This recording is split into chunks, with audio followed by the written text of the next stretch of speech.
Sleep Story, Enola Holmes and the Fire That Wouldn't Die. Chapter 1, The Spark of a Mystery. The streets of London were teeming with life that brisk autumn afternoon. Coaches rattled over cobbled streets, pedestrians hurried along with heads bent against the cold wind, and the occasional shout of a street vendor rose above the general bustle of the city. To the casual observer, all appeared as ordinary as ever, business as usual in a city that never seemed to sleep. Yet, for one particular young lady, a certain unspoken unease was taking hold of the quietest corners of the metropolis. Enola Holmes, now 17, strode confidently along the edge of Piccadilly Circus, her mind a whirlwind of thoughts. She was, for all intents and purposes, a young woman in the process of becoming. Not that society had much to say about it. At least, not when it came to her. In a world where women were expected to be mild-mannered, demure, and entirely dependent on the whims of men, Enola was a defiant rebel, a stubborn, clever young woman whose thoughts and actions often ran far beyond the predictable boundaries of her age and gender. Her dark eyes flickered over the street signs as she walked, fingers tucked neatly into the pockets of her tailored coat. Her unruly brown hair, bound in a tight knot, seemed to hold the same rebellious spirit that burned in her chest. But today, despite the rattle of London's noisy streets, she couldn't help but feel the sensation of something off. It was a vague sense of discomfort, the sort that one might dismiss as a trick of the wind, a passing feeling. Yet it had lingered all morning, ever since she had overheard a strange conversation while passing through a nearby alley. I swear it was the same fire.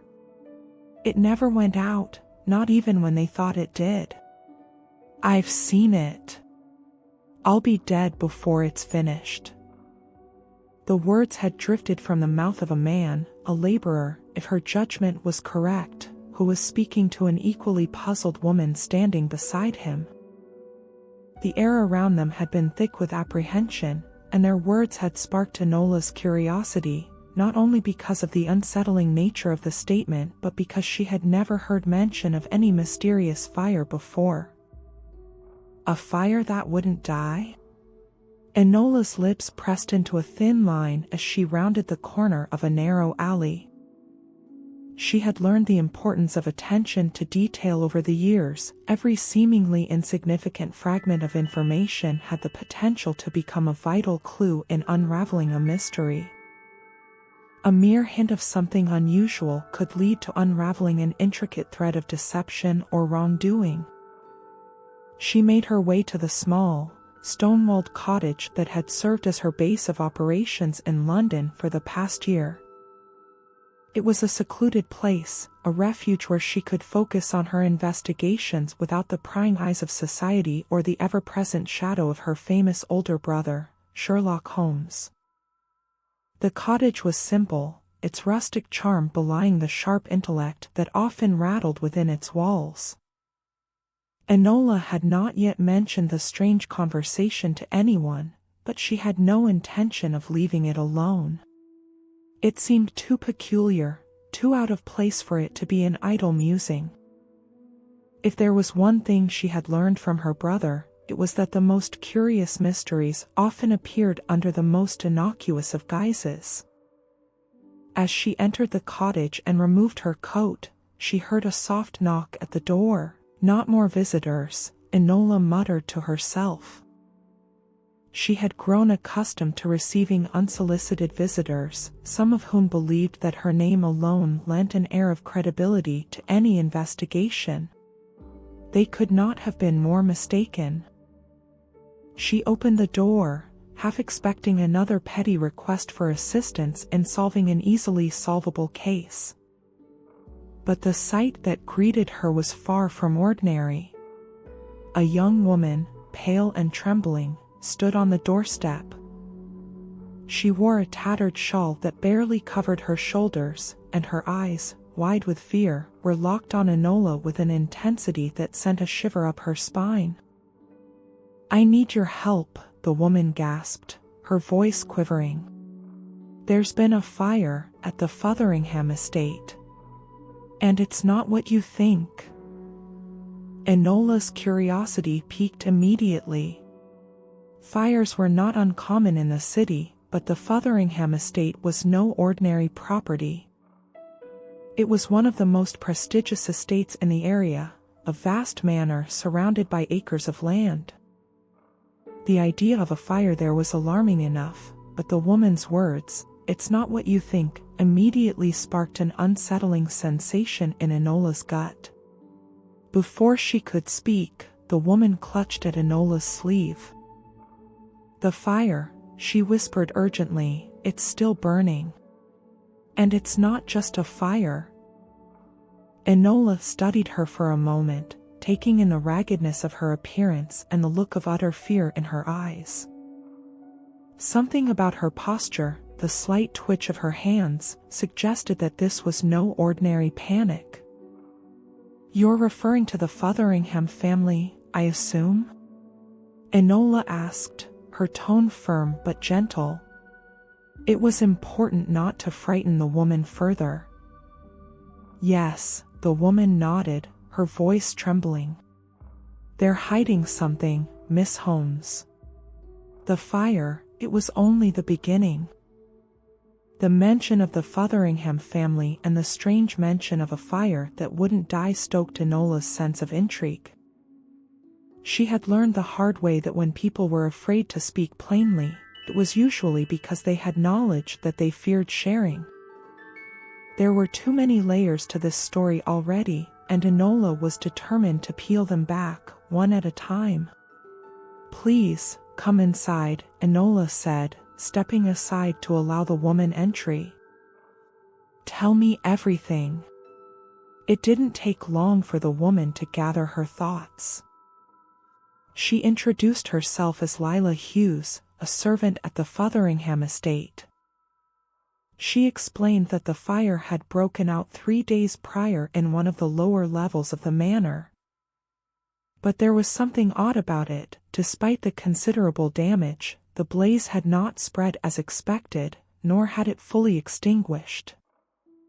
After it was put out by the fire brigade, there had been no trace of the usual aftermath.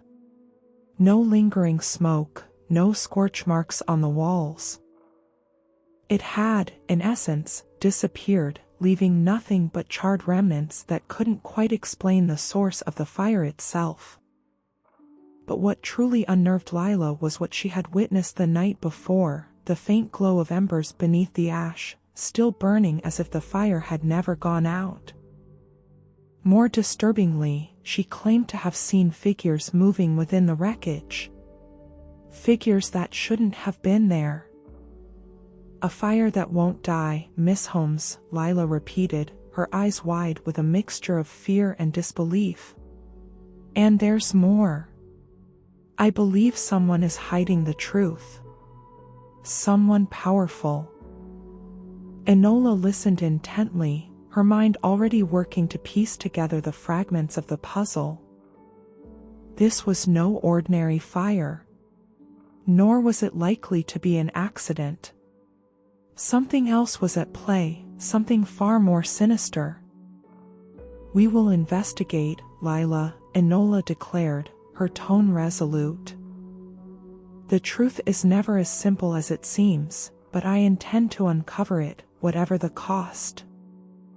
As Lila gave a shaky nod, Enola's mind raced through possibilities. Fires, especially those that burned beyond reason, often concealed far deeper secrets. Enola knew one thing for certain: the fire that wouldn't die was only the beginning. Chapter 2, Whispers of the Past. The Fotheringham estate was set on the edge of London, nestled among the sprawling grounds of ivy-clad hedges and towering trees that seemed to reach toward the sky with an almost unnatural urgency. It was the kind of place that demanded respect. Its grandeur exuded from the very walls, its wealth whispered through the whispers of servants and guests alike. If Enola had been asked to imagine a place where a great mystery might unfold, the Fotheringham estate would have been the first place that came to mind. Everything about it was steeped in history, an old house with old secrets. Lila Hughes had been silent on the carriage ride, her hands clasped tightly in her lap, her gaze fixed on the passing scenery with an air of quiet dread. Enola could sense the woman's unease and understood it well. The Fotheringham estate was a labyrinth, both in its design and its history. People who entered its doors often found themselves lost in its shadows, whether they wished to be or not. When the carriage finally rolled to a stop at the iron gates, Enola wasted no time in stepping out. The large estate loomed ahead, its silhouette dark against the dusk sky. The fire, though it had been extinguished, still lingered in the air, heavy with the weight of unanswered questions. The estate was too silent, too still, as though the walls themselves were holding their breath. Lila led the way up the gravel path, her steps quick, as if she were anxious to escape the looming presence of the manor.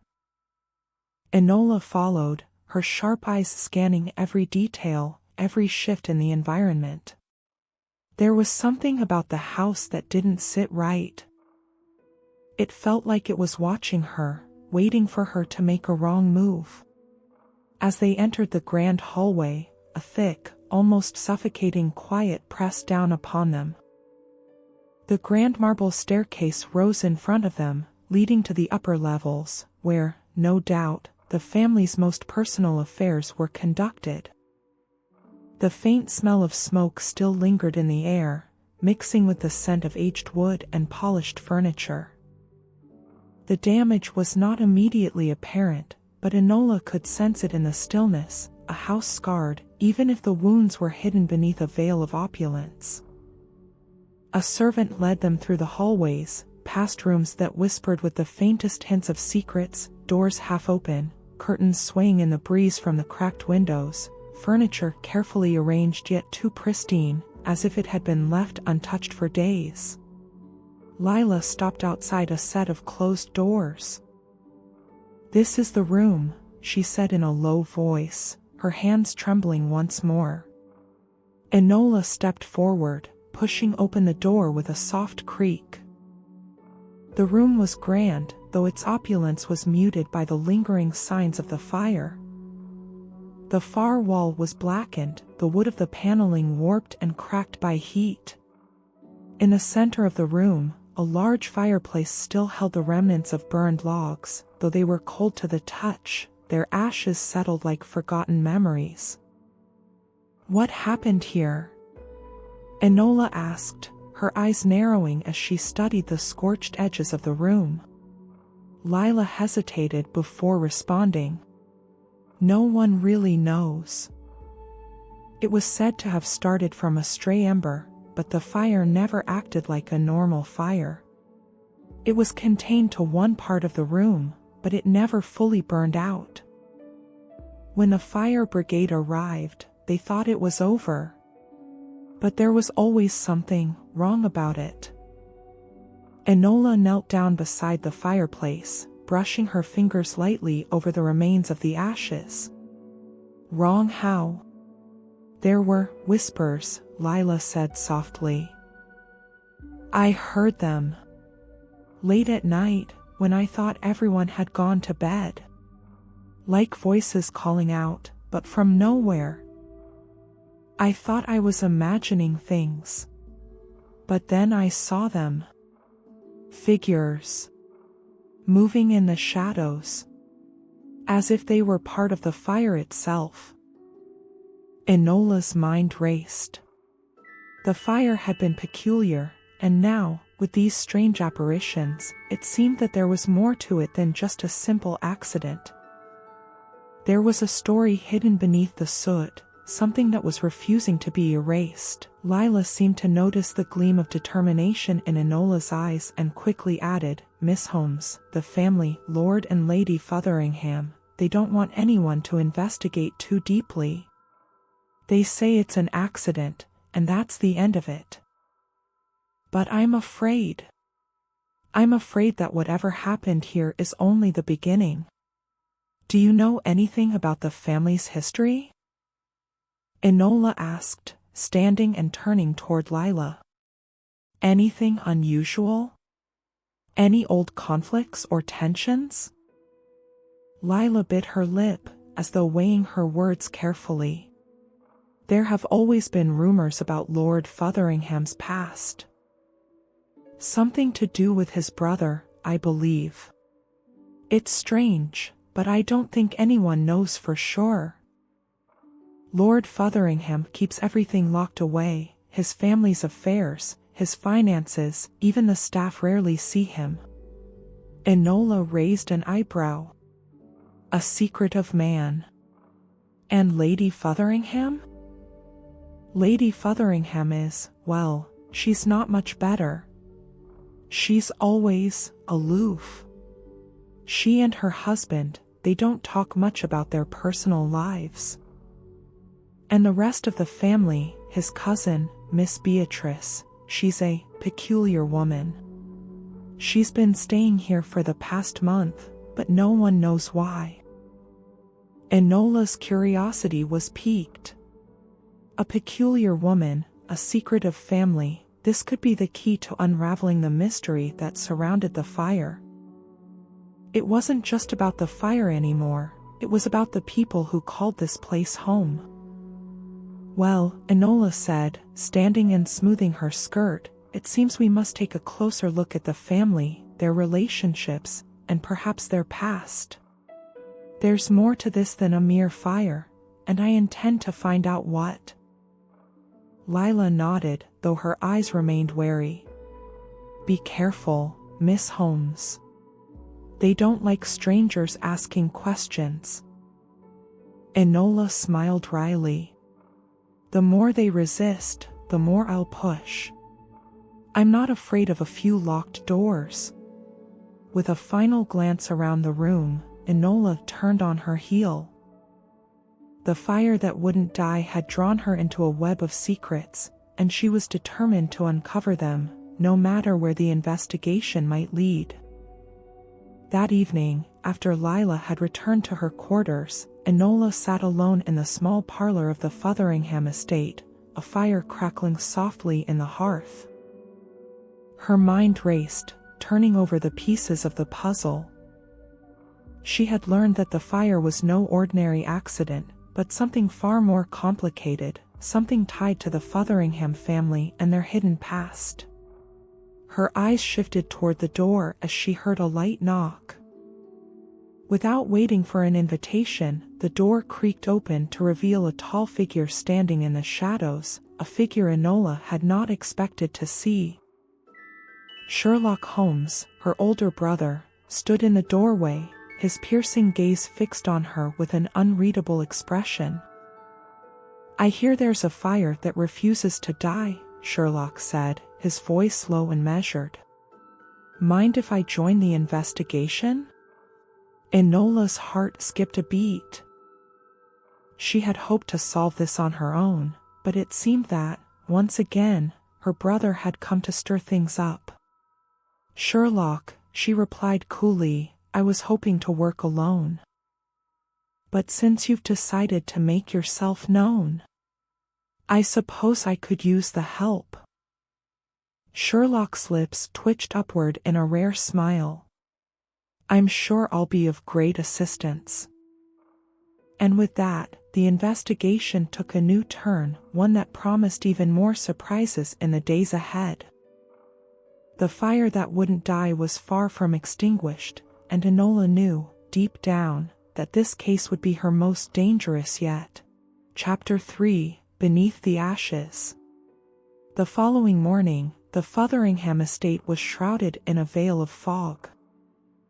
The mist clung to the earth, curling around the hedges and trees like a whispered secret. Enola Holmes, never one to be deterred by the gloom of the weather, was already pacing the grounds, her eyes darting from one corner to the next, observing every movement, every flicker of light and shadow. The lingering remnants of the fire still hung in the air, but there was something more, the feeling of something being hidden, as if the very estate itself were holding its breath. Sherlock, of course, had remained at the estate overnight, taking advantage of the grand library to peruse whatever records and papers the family allowed him to examine. His presence was both an asset and an annoyance. As much as Enola appreciated his sharp mind, his tendency to overshadow her work was ever present, and she had a habit of wishing to remain unobserved when solving a case. But this time, she would allow him to linger, for now. She had a plan to investigate the house from the ground up, starting with the servants' quarters and working her way through the more private rooms. The lingering tension among the staff was palpable, as if the servants too sensed the weight of the unspoken history of the house. Enola had long known that the true nature of any family could be found not in their public life, but in the whispers and secrets of those who served them. "Miss Holmes?" Lila appeared from behind a stone column, her face drawn and pale as usual. "There's something you should see. It's about Miss Beatrice." Enola turned swiftly, her interest piqued. "What about Miss Beatrice?" Lila glanced over her shoulder, as if to ensure they were not being overheard, before stepping closer. "She's not quite who she claims to be. I overheard something last night. She was talking to one of the gardeners. I didn't hear everything, but I did hear her say something about," Lila hesitated, her voice dropping to a whisper, "about the fire being a warning. A warning for Lord Fotheringham. She said it wasn't the first time." Enola's brow furrowed. "Not the first time?" "Yes," Lila confirmed, her voice barely above a murmur. "She said that Lord Fotheringham has always been able to put things to rest, but this time it was different. She said he couldn't stop it." Enola nodded, her mind racing. A warning for Lord Fotheringham, but from whom? Or what? She turned to Lila with a sharp look. "Where is Miss Beatrice now?" Lila hesitated, then motioned toward the west wing. "She's in the drawing room, with Lady Fotheringham. I think they're waiting for someone, but—" Enola didn't wait for Lila to finish. She moved quickly toward the west wing, her steps quiet but purposeful. The house was large, and every corner seemed to echo with the faintest sound. She could hear the rustle of paper, the creak of old floorboards, and the occasional murmur of conversation, but when she reached the drawing-room door, all was silent. Taking a deep breath, Enola pushed the door open just slightly, enough to peek inside without being noticed. Miss Beatrice sat at the far end of the room, next to Lady Fotheringham, who looked as poised and immaculate as ever. The two women spoke in low tones, but Enola caught just enough of their conversation to make her heart skip a beat. "I told you," Beatrice was saying, her voice tight, "we can't let them find out. The fire was supposed to be a warning, not an actual disaster. We still have time." Lady Fotheringham's voice was cold and composed, though Enola could sense the anxiety behind it. "We must keep this contained. Lord Fotheringham won't be pleased with the attention the fire has drawn. But I'll do what I can to keep him distracted. You know how easily he's swayed." Enola's hand clenched into a fist at her side. It was clear now, there was more to the fire than a simple mishap. It had been deliberate, and whoever was behind it had far grander plans than anyone had imagined. She stepped back from the door, her heart pounding. She had gathered more than enough to begin connecting the dots. There was a plot, one that seemed to run much deeper than a mere fire. She needed to find out more about the Fotheringham family, their ties, and the secrets that were being guarded so fiercely. As she turned to leave, she almost collided with Sherlock, who had appeared silently behind her. His eyes, as always, were unreadable, but Enola could see the faintest glimmer of amusement in them.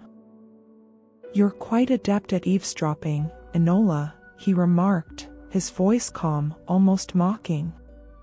Enola bristled at the interruption. "I'm not eavesdropping. I'm investigating." Sherlock's lips curled into a slight smile. "Of course. And I imagine you've uncovered something of great importance?"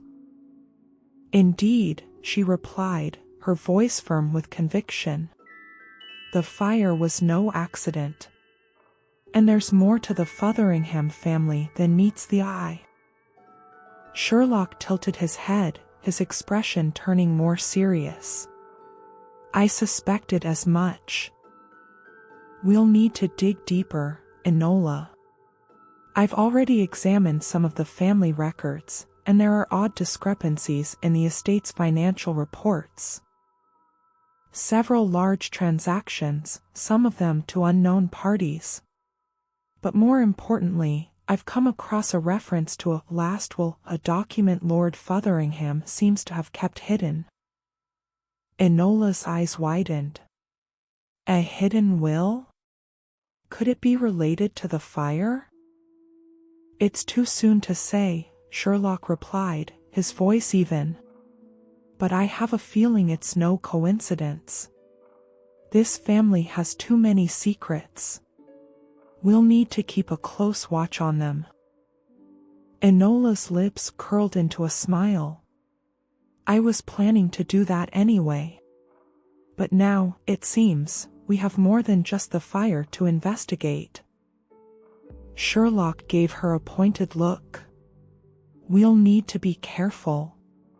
The Fotheringhams are not to be underestimated. Whoever is behind this is no fool." Enola nodded, her gaze hardening. "I've never underestimated anyone, Sherlock. And I don't intend to start now." The day stretched on, and as dusk fell over the estate, Enola found herself drawn to the stables, a place she had always found comfort in. The scent of hay and leather filled her senses, soothing the turmoil in her mind. She approached the stable master, an older man named Mr. Granger, who had always been kind to her. He was a man of few words, but his sharp eyes missed little. "I hear the Fotheringham estate has seen its fair share of troubles," Enola remarked casually, leaning against the wooden beam of the stable door. Mr. Granger glanced at her, his weathered face tight with caution. "Troubles? You could say that. Lord Fotheringham's been hiding something for years, ever since his brother disappeared. And there's been talk of odd happenings here for quite a while." "Odd happenings?" Enola prompted, her curiosity piqued. The stable master shifted uncomfortably. "Strange noises in the dead of night. Fires in places where there shouldn't be any. And then there's Miss Beatrice. She's not what she seems, Miss Holmes. I've seen her sneaking around the grounds late at night, talking to someone who's not supposed to be here." Enola felt a chill run down her spine. This was more than just a family secret. There was a network of whispers and movements, things happening in the shadows, things that no one wanted uncovered. "Do you know who she's meeting?" Enola pressed. Mr. Granger hesitated, then nodded. "I don't know his name, but he's been seen around the estate at odd hours. I've always thought it might be a rival, someone who's been trying to take Lord Fotheringham's wealth, but I'm not sure." Enola's mind was racing. Every new piece of information was another link in a chain, and the mystery was becoming clearer with each passing hour. The Fotheringham estate was not simply a house with a strange fire, it was the battleground of a deeper, darker conflict. "I'll need to speak with Miss Beatrice," Enola said, determination flickering in her gaze. "But first, I think it's time to uncover more about Lord Fotheringham's hidden past." As she turned toward the estate once more, her thoughts raced.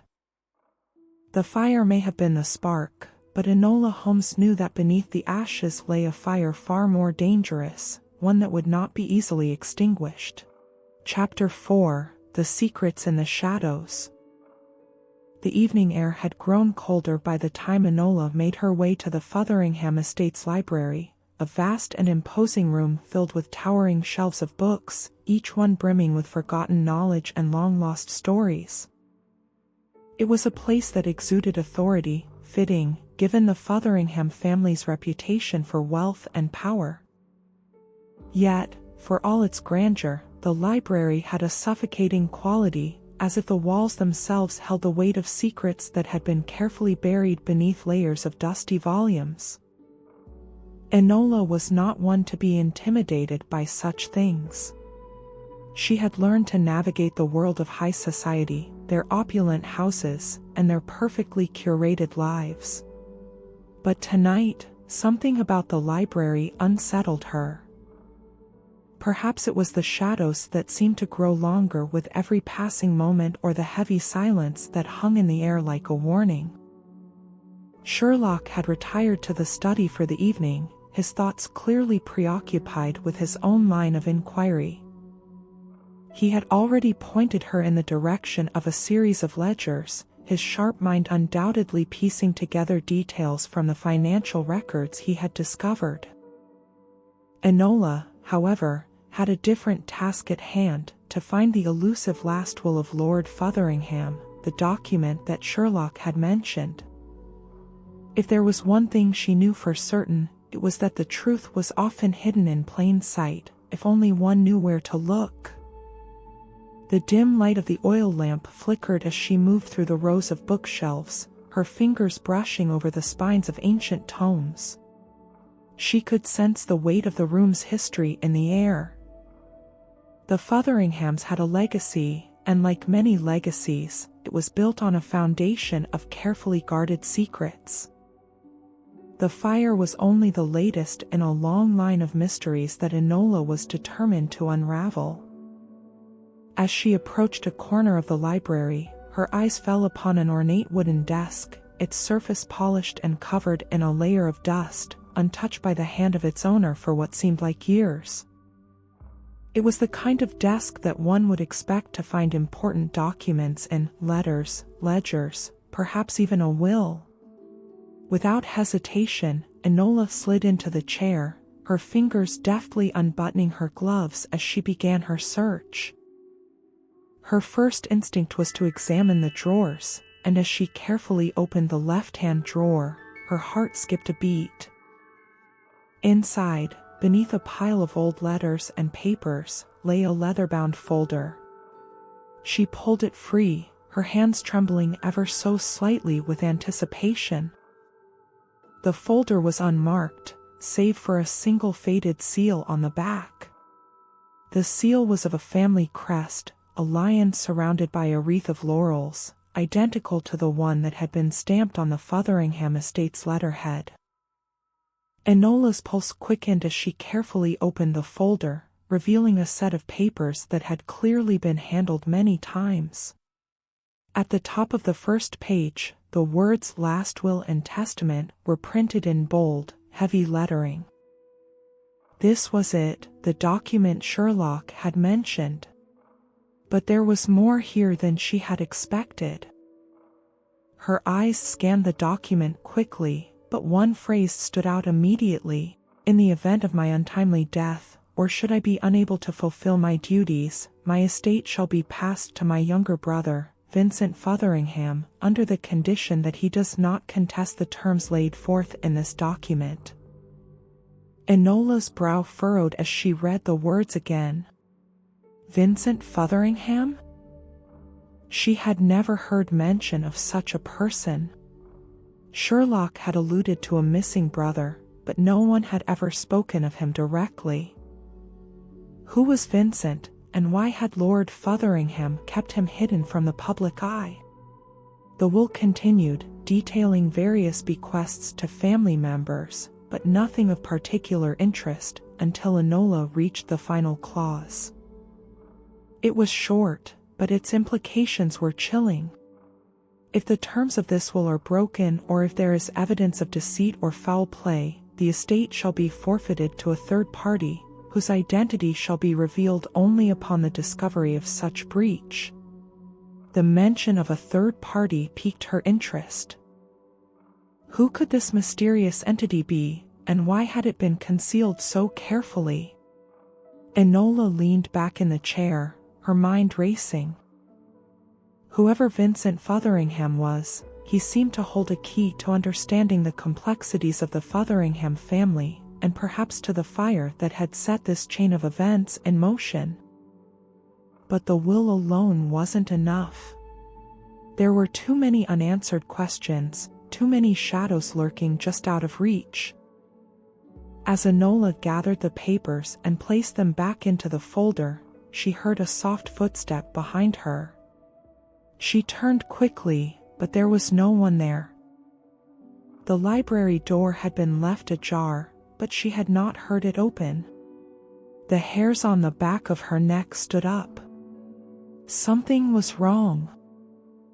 Before she could react, a figure appeared in the doorway, Miss Beatrice. The woman's pale face was drawn, her expression tense as she stepped into the room. Her presence was like a shadow, a reminder that Enola's investigation had not gone unnoticed. "Miss Holmes," Beatrice said coolly, her voice as sharp as the crack of a whip. "I see you've been busy." Enola's pulse quickened, but she kept her composure. "I'm simply perusing the family's records, Miss Beatrice. A task I'm sure you would approve of, considering the circumstances." Beatrice's lips twitched into a thin smile, though it didn't reach her eyes. "Of course. I would expect nothing less from you, Miss Holmes. After all, you've always been quite resourceful." Enola's gaze narrowed. There was something in Beatrice's tone, something that suggested more than just casual curiosity. "I'm merely interested in understanding the Fotheringham family's history," Enola replied, her voice steady. "And, as you well know, history has a way of resurfacing when it's least expected." Beatrice's smile faltered, and for the briefest moment, Enola caught a glimpse of something darker in her eyes, something that reminded her of the fire itself. There was fear in that look, the kind of fear that only those with something to hide could possess. "You should be careful, Miss Holmes," Beatrice warned, her voice low. "The past has a way of catching up with those who dig too deeply." Enola's heart skipped a beat, but she maintained her calm. "I've never been one to shy away from the truth, Miss Beatrice. In fact, I find it rather exhilarating." Beatrice's eyes flickered with an unreadable emotion, but before she could respond, a voice interrupted them. "What's all this about truth?" Sherlock appeared in the doorway, his tall frame casting a long shadow across the room. His sharp eyes flicked from Enola to Beatrice and back again, a slight smirk playing at the corner of his mouth. "Ah, Miss Beatrice," Sherlock said, his tone laced with sarcasm. "I wasn't aware that you were so interested in the Holmes family's tendency to uncover inconvenient truths." Beatrice's smile wavered, and for a moment, it seemed as though she might snap. But instead, she composed herself, straightening her back with the practiced elegance that came so naturally to her. "I merely believe in discretion," Beatrice said, her voice cool once more. "Something that seems to be in short supply around here, it seems." Sherlock's gaze never wavered. Discretion is all well and good, Miss Beatrice, but it has a curious way of being undone by fire. Beatrice's eyes flashed, her expression hardening. That's quite enough, Mr. Holmes. Sherlock's smirk deepened. I'm sure it is, but I have a feeling that the fire we're all so concerned about is only the tip of the iceberg. We'll see what else rises to the surface, won't we? With that, Sherlock turned on his heel and walked toward the door, leaving Enola and Beatrice alone in the library. Enola's mind was racing with new thoughts, new connections. She had expected resistance, but the animosity from Beatrice had been palpable. Whatever was hidden in this house was far more dangerous than anyone had anticipated. As Enola glanced down at the will once more, the chilling realization settled over her. The Fotheringham family had far more to lose than anyone knew, and someone was willing to burn everything to keep their secrets hidden. The fire that had started with one spark was now spreading, and Enola Holmes was determined to follow it to the very end. Chapter 5: A burning desire for answers. The following days at the Fotheringham estate passed in an eerie stillness. The fog that had crept over the estate seemed to linger longer than it should have, shrouding the grounds in an unsettling grayness that mirrored the unease building inside Enola. She had uncovered the Fotheringham family's secrets, but the more she learned, the deeper the mystery seemed to grow. The fire, the hidden will, the missing brother, each thread pulled tighter, leading her to a place where the truth seemed to disappear into shadow. Despite her growing suspicions, Enola knew she couldn't confront the Fotheringhams directly, not yet. She had to tread carefully. Her investigation had already ruffled feathers, and she was certain that Miss Beatrice, with her cold demeanor and thinly veiled threats, was watching her every move.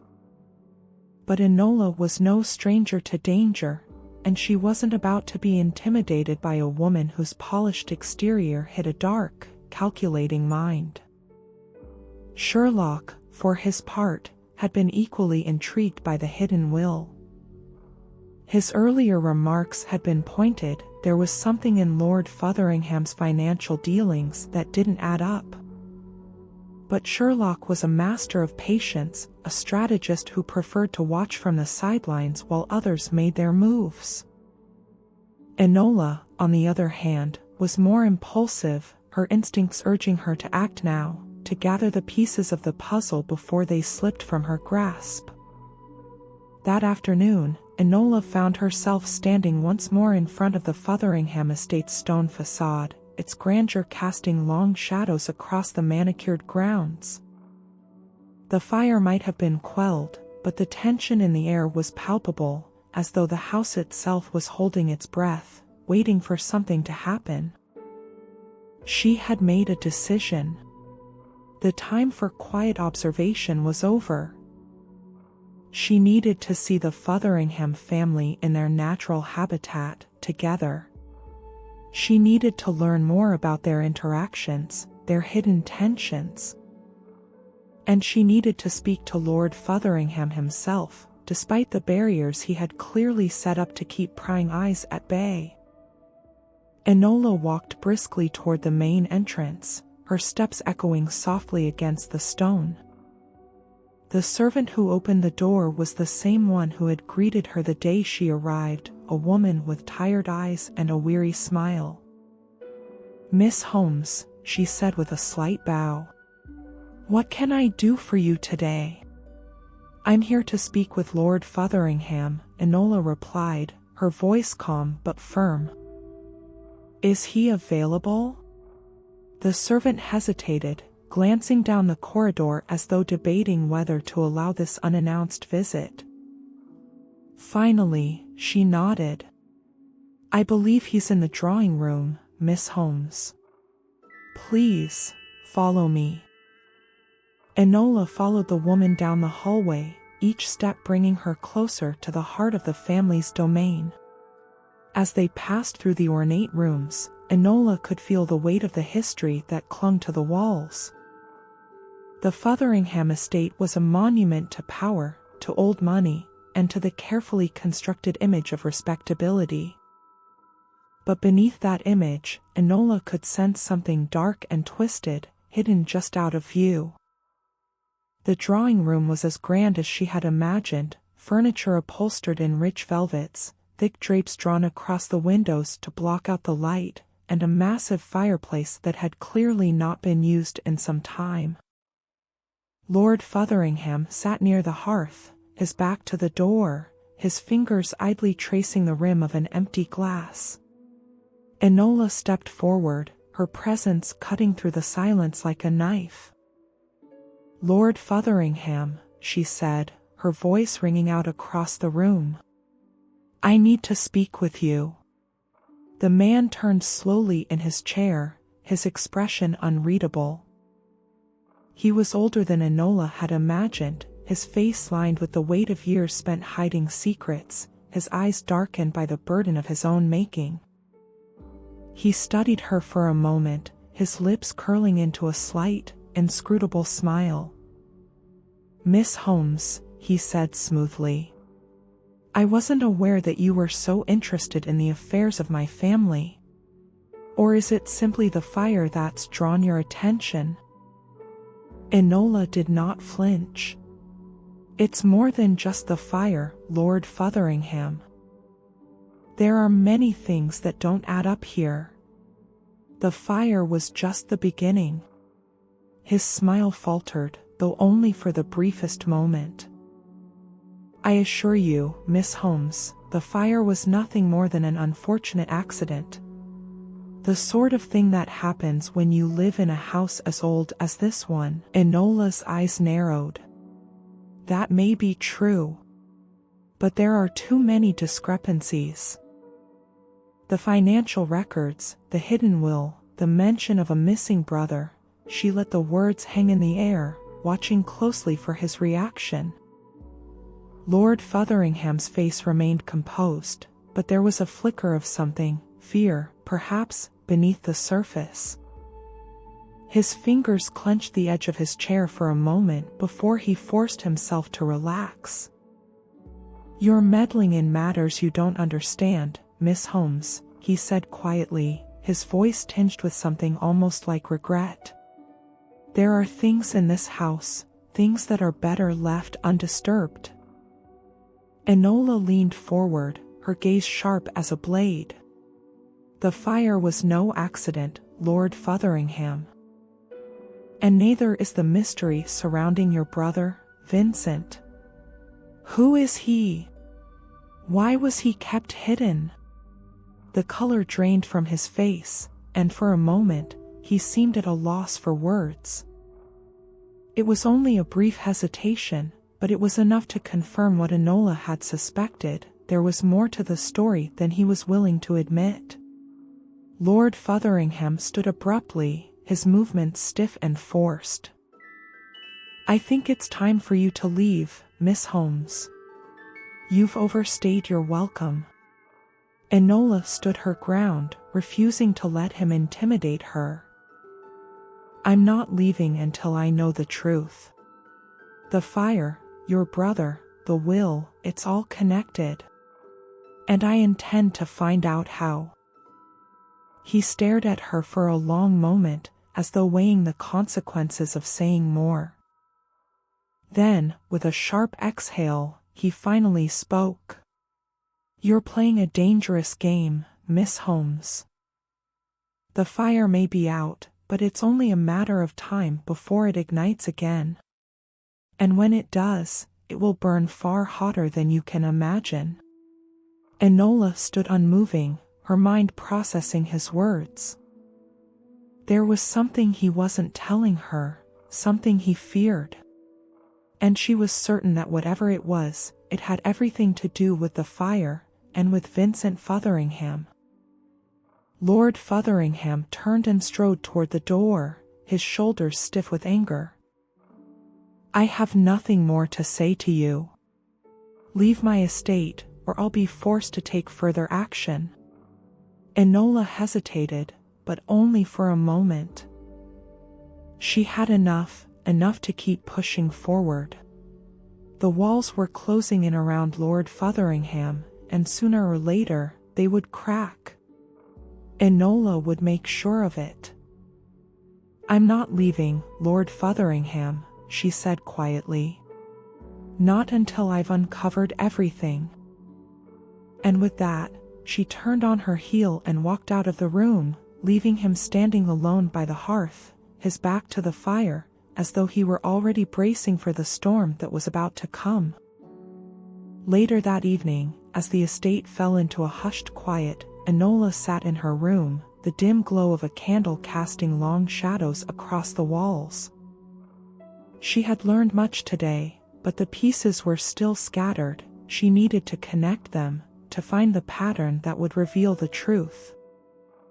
She glanced at the papers she had gathered, the will, the financial records, the strange mention of Vincent.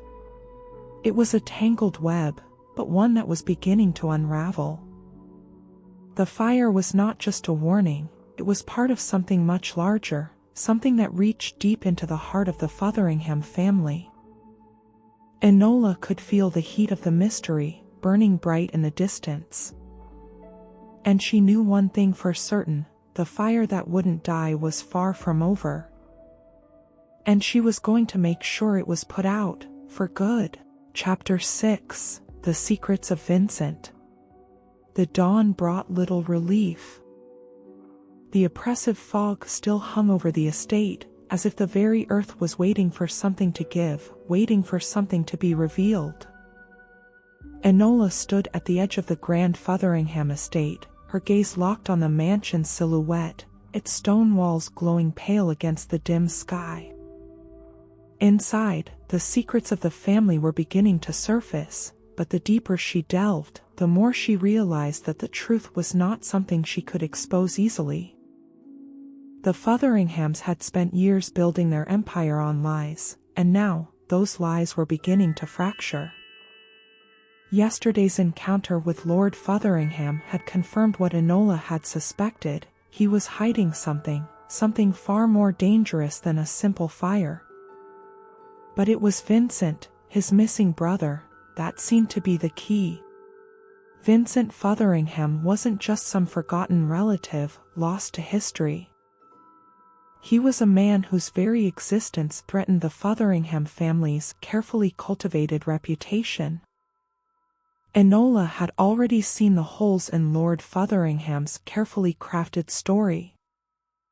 The will, hidden away in the library, spoke of Vincent in the past tense, suggesting that he had once been very much alive, but now, it seemed that Vincent had become a ghost, erased from the family's records. A ghost who was very much alive, and whose return was clearly something the family feared. Enola needed more information about Vincent, and there was one place where she might find answers: the town. Hidden amidst the old houses and narrow lanes of the village that bordered the estate were the whispers of those who had witnessed the Fotheringham secrets. It was time to take the investigation outside the walls of the estate and into the heart of the community. The small village was quaint, its cobblestone streets lined with cottages that had seen better days. The occasional carriage passed, but most of the people seemed to keep to their homes, retreating from the cold, dreary weather. Enola had spent enough time in such towns to know that the real stories were always buried just beneath the surface, hidden in the taverns, the marketplaces, the places where people weren't so careful with their words. Enola entered the village tavern, a small, dimly lit room filled with the clink of mugs and the murmur of conversation. The smell of wood smoke and damp earth filled her senses, and for a moment, she allowed herself to relax, even if only briefly. She had no intention of becoming part of the chatter. Instead, she needed information, the kind of quiet whispers that told more than anyone would say aloud. The bartender, a burly man with a thick beard, glanced up as Enola approached the counter. She smiled politely, her demeanor calm and composed. "I'm looking for someone who might know a bit about the Fotheringham family," she said, keeping her voice soft but direct. "I was hoping you could point me in the right direction." The bartender raised an eyebrow, his expression unreadable. "The Fotheringhams, eh? Not a name folks like to talk about too much around here. They've always kept to themselves, and people have learned not to ask too many questions." Enola leaned in slightly, lowering her voice. "I'm not interested in gossip. I just need to know about someone. A man named Vincent Fotheringham." The bartender's face darkened at the mention of the name. His hands froze as he wiped down a glass, his gaze shifting warily over his shoulder as though expecting someone to appear. For a moment, Enola thought he might turn her away altogether, but then he sighed, as though giving in to an unspoken burden. "Vincent," he muttered, shaking his head. "A long time ago, that name. That's a bad one. Mississippi Vincent Fotheringham disappeared years ago, but people still remember the stories. You see, the Fotheringhams, well, they've never been a family without their troubles." Enola's interest peaked. She waited, allowing the silence to stretch out, her patience as sharp as a blade. "Troubles," she prompted. The bartender glanced around again, his voice dropping even lower. "The youngest son of the Fotheringham family. Vincent, he wasn't like the others. They say he was different. He didn't fit in with his brother, Lord Fotheringham, or the rest of the family. There were rumors, whispers that Vincent was involved in some shady dealings. People said he had dealings with men who weren't exactly respectable." Enola leaned in closer. "What kind of dealings?" The bartender hesitated, clearly torn between saying too much and not saying enough. "There were debts, large ones. Unpaid. And some people claim he disappeared because he was trying to escape something. Some even say he was running from a dangerous group of men. But those are just rumors, Mississippi. Best not to listen to them. People don't like to talk about Vincent Fotheringham. He's a ghost in this town. A shadow." Enola's thoughts spun as she processed the bartender's words. A man running from dangerous people. Debts. Shady dealings. It was becoming clear that Vincent's disappearance wasn't the result of some personal failure or family dispute. It was connected to something much larger, something that the Fotheringhams had desperately tried to hide. "Do you know where I can find more information about him?" Enola asked, her voice steady. "Anyone who might have known him well?" The bartender nodded, his expression softening slightly. "Try the old innkeeper, Mrs. Graves. She used to work for the Fotheringhams, and she knew Vincent better than most. She lives in the cottage by the eastern woodline. But be warned, miss, she's a sharp one. She won't say anything unless you can convince her you're worth talking to." Enola thanked the bartender and left the tavern, her mind already racing with the possibilities. Mrs. Graves was the key. If anyone knew the truth about Vincent Fotheringham, it would be her. The walk to Mrs. Graves' cottage was quiet, the trees lining the path looming like sentinels. Enola's thoughts circled back to the conversation she had overheard in the library, the words Miss Beatrice had spoken in hushed tones. The fire was supposed to be a warning. To whom? And why? The more she learned, the more tangled the web seemed. As Enola approached the cottage, she saw the smoke curling from the chimney and the faint glow of a fire within. The cottage was small, with ivy climbing its walls, its windows dimly lit by the flickering light from within. She knocked gently on the door, and a few moments later, it creaked open. An older woman stood in the doorway, her face lined with years of hard work and experience. Her hair was gray and tightly pulled back, and her sharp eyes immediately appraised Enola, sizing her up. "You're looking for something," Mrs. Graves said, her voice low and gravelly. "And I'm guessing you're not here for the weather, either." Enola smiled, her eyes meeting the woman's with a calm intensity. "I'm looking for information about Vincent Fotheringham. I understand you knew him." Mrs. Graves studied her for a moment, then nodded slowly. "I did. And you're right to come here if you want the truth. But don't think I'll just hand it over, girl. You've got to earn it." Enola straightened, her expression hardening with determination. "I've never been afraid of hard work." Mrs. Graves gave a low chuckle. "We'll see about that.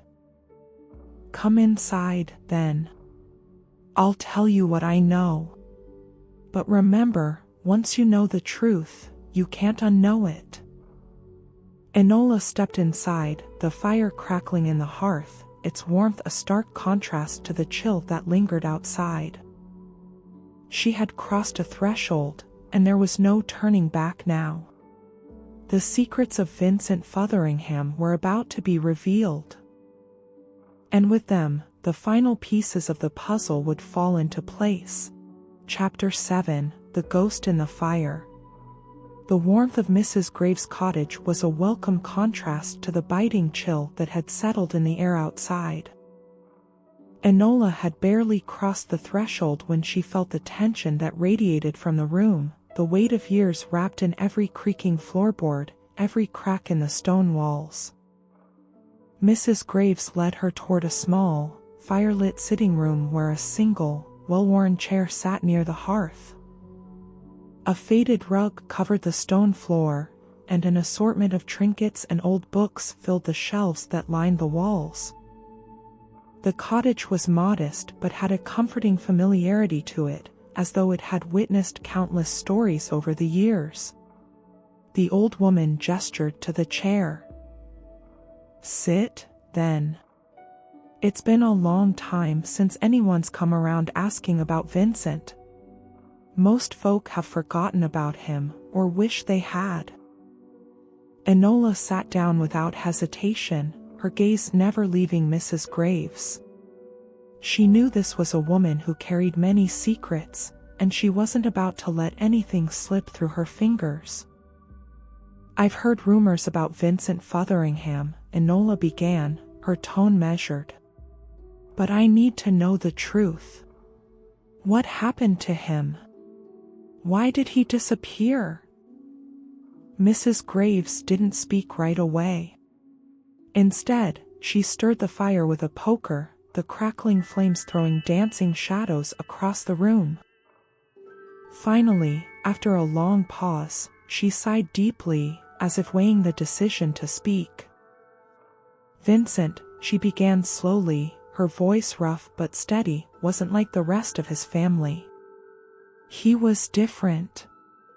He had ideals. Things that didn't sit well with his brother, Lord Fotheringham, or the rest of them. Vincent always thought he could do more, be more than just a rich man's son.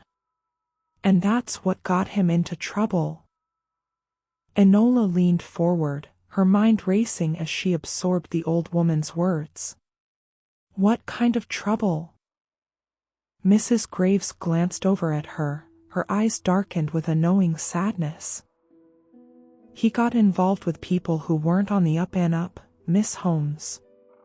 I know this much for sure. Vincent was trying to make a name for himself, away from his family's shadow. He started working with some shady folk, men who didn't care for the laws of England. He thought he could handle it, that he could get them off his back once he got what he wanted. But he was wrong. Wrong how? Enola pressed. The old woman's lips tightened, and she let out another sigh. He borrowed money from the wrong people.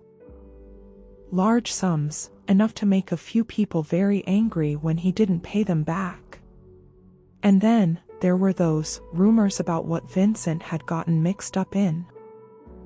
Some said he was involved in smuggling, others said he had a hand in darker things better left unsaid.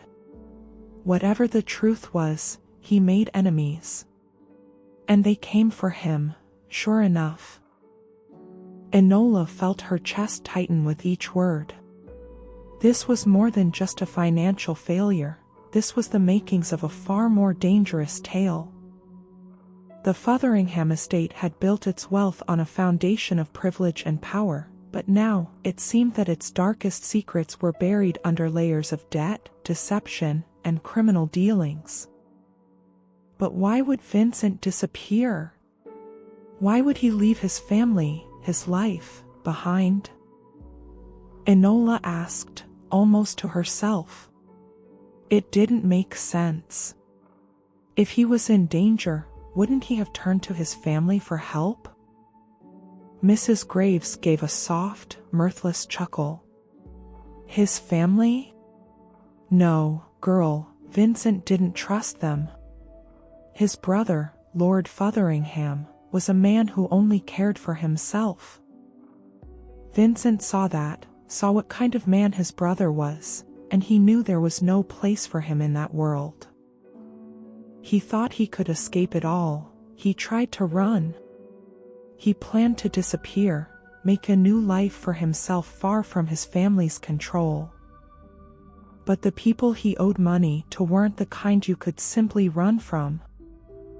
The room seemed to grow colder, despite the warmth of the fire. Enola felt the weight of Mrs. Graves' words settle over her. A man like Vincent, one who could stand apart from his family and defy the norms of his upbringing, was dangerous to those who thrived on control. Vincent's rebellion wasn't just an act of defiance, it was a threat to the very fabric of the Fotheringham legacy. Do you know where Vincent went? Or if he's still alive? Enola asked, her voice steady but full of intent. Mrs. Graves looked away, her eyes clouding with something darker. He vanished, just like that. One day, he was gone, and no one saw him again. But there were rumors, Miss Holmes, whispers in the village. Some said he was dead, that the men who'd been after him took care of him. Others said he'd made a deal, that he'd gone into hiding, never to return. I don't know what happened for certain, but I can tell you this much, the Fotheringham family was glad to be rid of him. His disappearance was convenient for them. Too convenient. Enola felt a chill creep up her spine. The more she learned, the more certain she became that Vincent's disappearance was no mere accident. The family had made sure of that, had turned his disappearance into a convenient silence, a way to rid themselves of a threat to their power. Is there anything else? Anything you can tell me about Vincent's life, about his dealings? Enola asked, not wanting to leave any stone unturned. Mrs. Graves' eyes softened, and for a brief moment, Enola saw something like regret flicker in her expression. She reached into a drawer beside her chair and pulled out a small bundle of old letters tied with a faded ribbon. She placed them carefully on the table in front of Enola. These belonged to Vincent, she said quietly.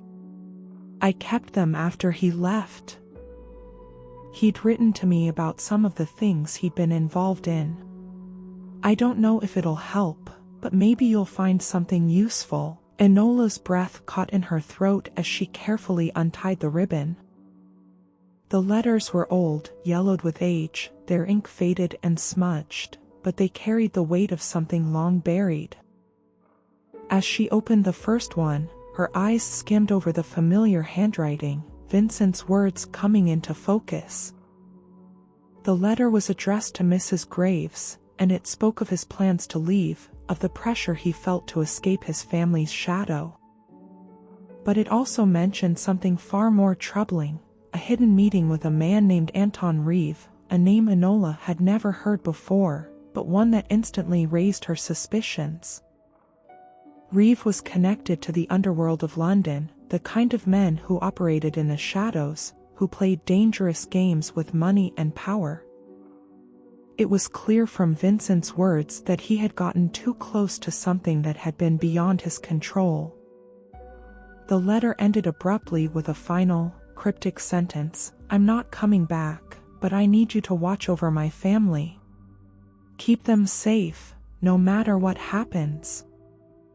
"Do you still have any contact with the people Vincent was involved with?" Enola asked, her eyes still on the letter. Mrs. Graves shook her head. "No, Miss Holmes. Once Vincent disappeared, that was the end of it. They moved on, and so did I. The Fotheringham family made sure it all went quiet, and the rest of us were left to pick up the pieces." Enola stood, her thoughts swirling. The answers she'd been searching for were starting to come together. Vincent's disappearance wasn't just about him trying to escape. It was about a family trying to bury their past, to erase a threat that could destroy them.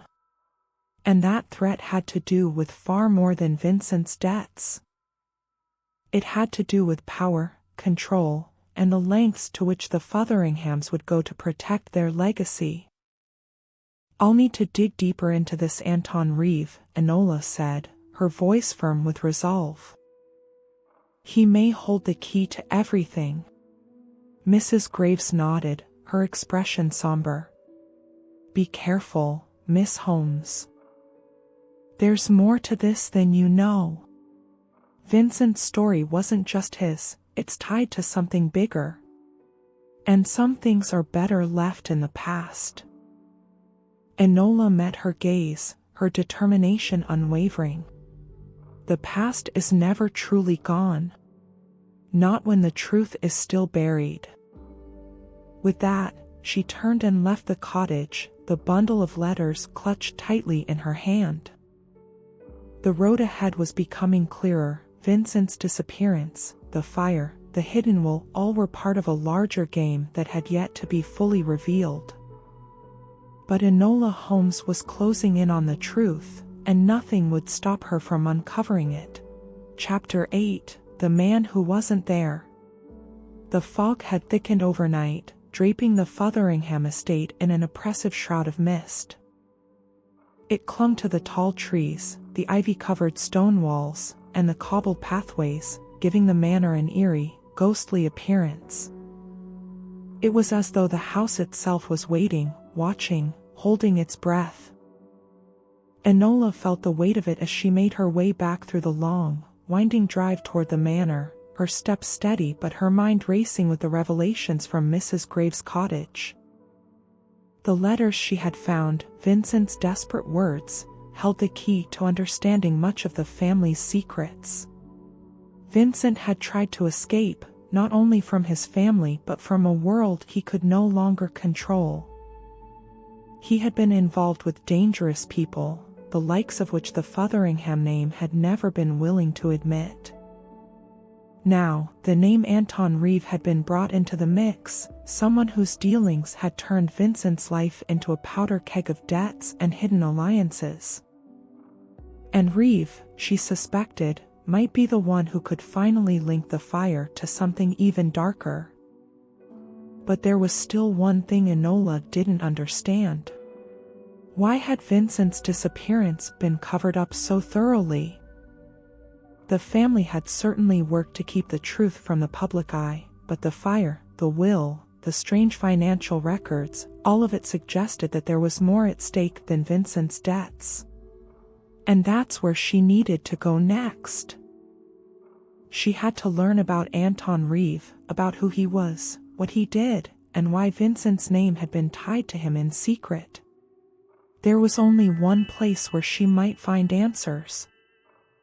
Sherlock had been working diligently in the library since morning, surrounded by the documents he'd already uncovered. His piercing eyes scanned each page as though the answers were hidden in the ink itself. Enola found him sitting at a large desk, his sharp features illuminated by the soft light of a nearby lamp. He barely acknowledged her as she entered the room, lost in his thoughts. "I've found some odd entries in the Fotheringham ledgers," Sherlock said, without looking up. "Several large payments to a man named Anton Reeve. They seem to be from years ago, around the time Vincent disappeared." Enola's heart skipped a beat. That's exactly what I needed to hear. Sherlock finally looked up, his expression unreadable. "You've been digging into Vincent Fotheringham, haven't you?" "I have," Enola replied, her voice steady. "And I've learned that his disappearance wasn't just some reckless decision. Vincent was involved with dangerous men like Anton Reeve. It seems that Vincent was trying to escape them, but he didn't succeed. Now, I need to know more about this Reeve." Sherlock leaned back in his chair, his hands clasped in front of him as he studied her with interest. "You suspect Reeve is tied to the fire?" "I'm certain of it," Enola replied, her voice unwavering.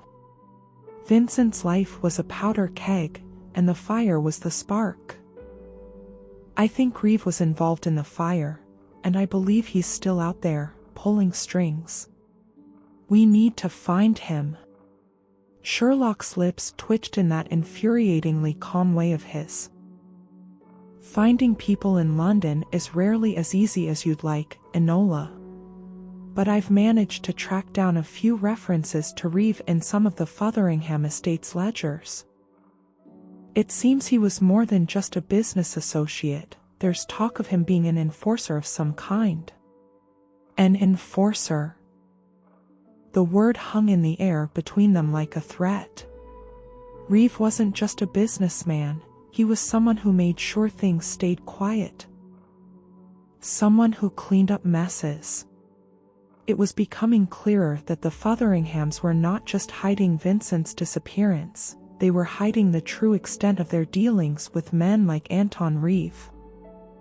Enola's mind raced with possibilities. "Where did you find these records, Sherlock?"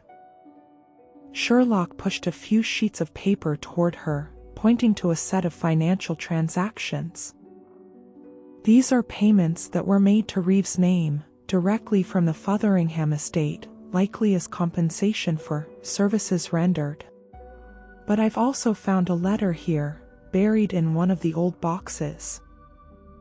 It seems that Lord Fotheringham was well aware of his brother's activities, and of the danger Vincent was in." Enola read the letter quickly, her eyes scanning the careful handwriting of Lord Fotheringham. The contents of the letter were damning. It spoke of Vincent's growing debts, the threats he'd received, and his attempt to sever ties with Anton Reeve and his associates. But the most telling line was at the end: "We will keep Vincent away from the family for as long as we can. If he gets involved in this any further, there will be no turning back." It was a chilling admission, a clear indication that the Fotheringham family had known the depth of Vincent's troubles, but instead of helping him, they'd chosen to protect themselves at all costs. Enola set the letter down slowly, her mind spinning. "This changes everything," she said, her voice quiet but firm. Vincent wasn't just running from debts, he was running from his own family. Sherlock's eyes gleamed with an almost imperceptible hint of approval. "That seems to be the case. But if you're right, and Anton Reeve is involved, we have a far more dangerous situation on our hands. I know, Enola replied, her expression resolute. But we're not getting anywhere just sitting here. I'm going to find Reeve. The search for Anton Reeve took them into the heart of London's darker corners. Sherlock and Enola worked together, using every connection, every bit of knowledge they had of the city's underbelly. Reeve was a shadow, hard to pin down, a man with no fixed address, no clear affiliations. But the deeper they dug, the more they found. There were whispers of a man who worked as an intermediary between wealthy families and criminals. A man who had a reputation for making problems disappear, no questions asked. By late afternoon, they had tracked him to a small, nondescript building on the edge of Whitechapel, a district known for its disreputable businesses and darker dealings. The area was a maze of narrow streets and dimly lit alleys, the kind of place where secrets were exchanged in hushed tones and lives could disappear with little more than a flick of the wrist. Sherlock was in his element, moving through the crowd with a quiet authority. But Enola couldn't help but feel a sense of unease as they approached the building. Everything about this felt wrong, like they were about to uncover a part of the story that no one wanted told. Sherlock knocked on the door, a simple, rhythmic series of taps that was answered almost immediately by a man who looked as if he hadn't seen the sun in years. His eyes were sunken, his face gaunt and hollow, and his hands shook slightly as he looked between the two detectives. "What do you want?" the man asked, his voice slow and gravelly. "We're looking for Anton Reeve," Sherlock said, his tone calm but commanding. The man's eyes flickered with something, fear, perhaps, but he didn't flinch. "Reeve's not here," he said quickly. "Never is. But if you're looking for him, you're in the right place." Enola stepped forward, her eyes narrowing. "We don't want to waste time. Tell us what you know about Reeve and Vincent Fotheringham." The man hesitated, glancing nervously over his shoulder. Then, in a voice barely above a whisper, he said, "You don't know what you're asking. Reeve doesn't just deal with debts. He deals with people's lives. And Vincent Fotheringham, he wasn't just in debt. He was in too deep. He tried to get out, but Reeve doesn't let people leave. Not unless they're taken care of." Enola's breath caught in her throat. Taken care of.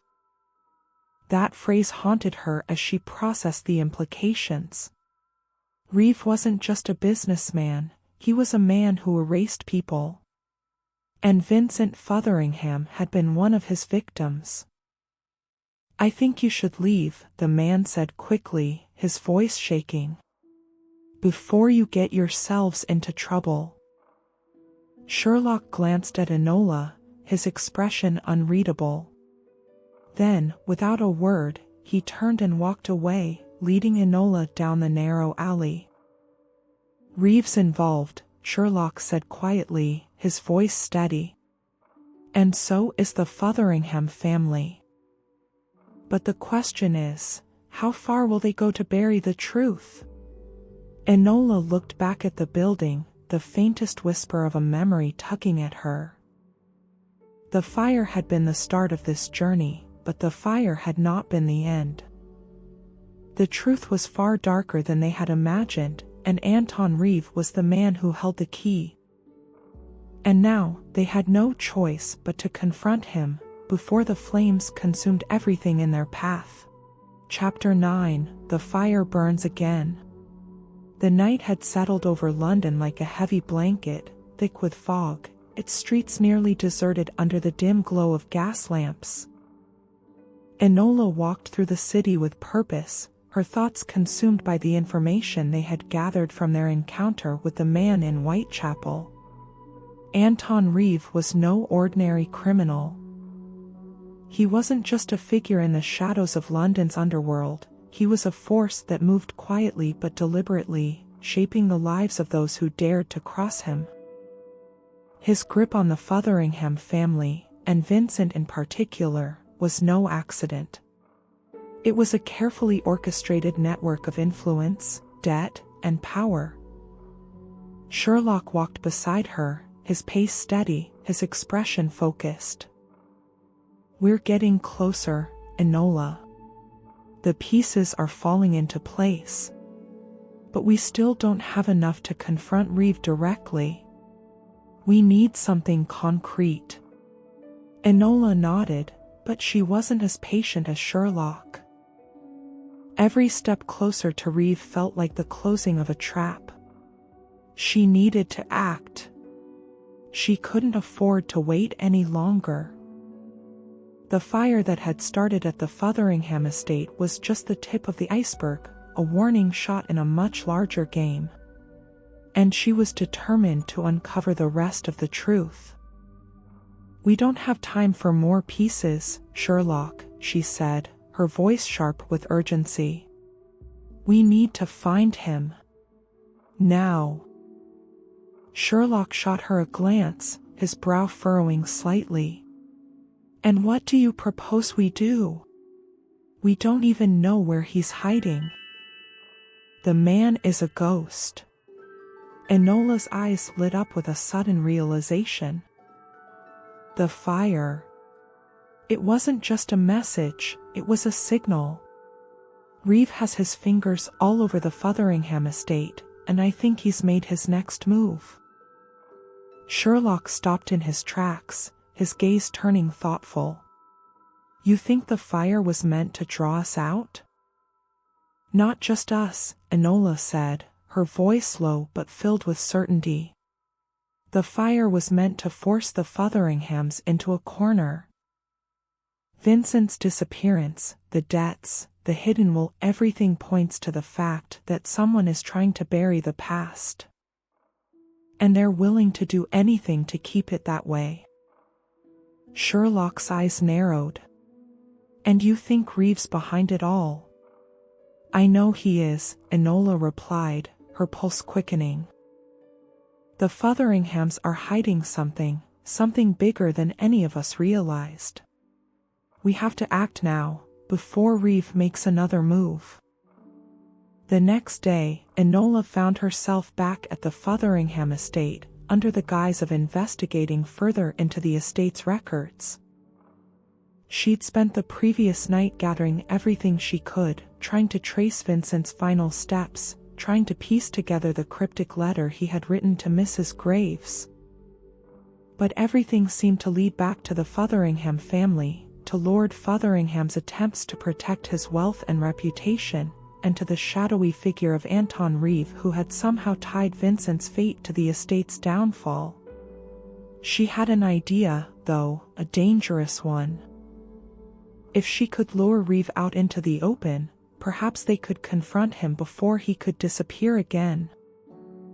Enola wasn't a woman to wait for the truth to come to her. She preferred to chase it down, drag it into the light, and force it to reveal itself.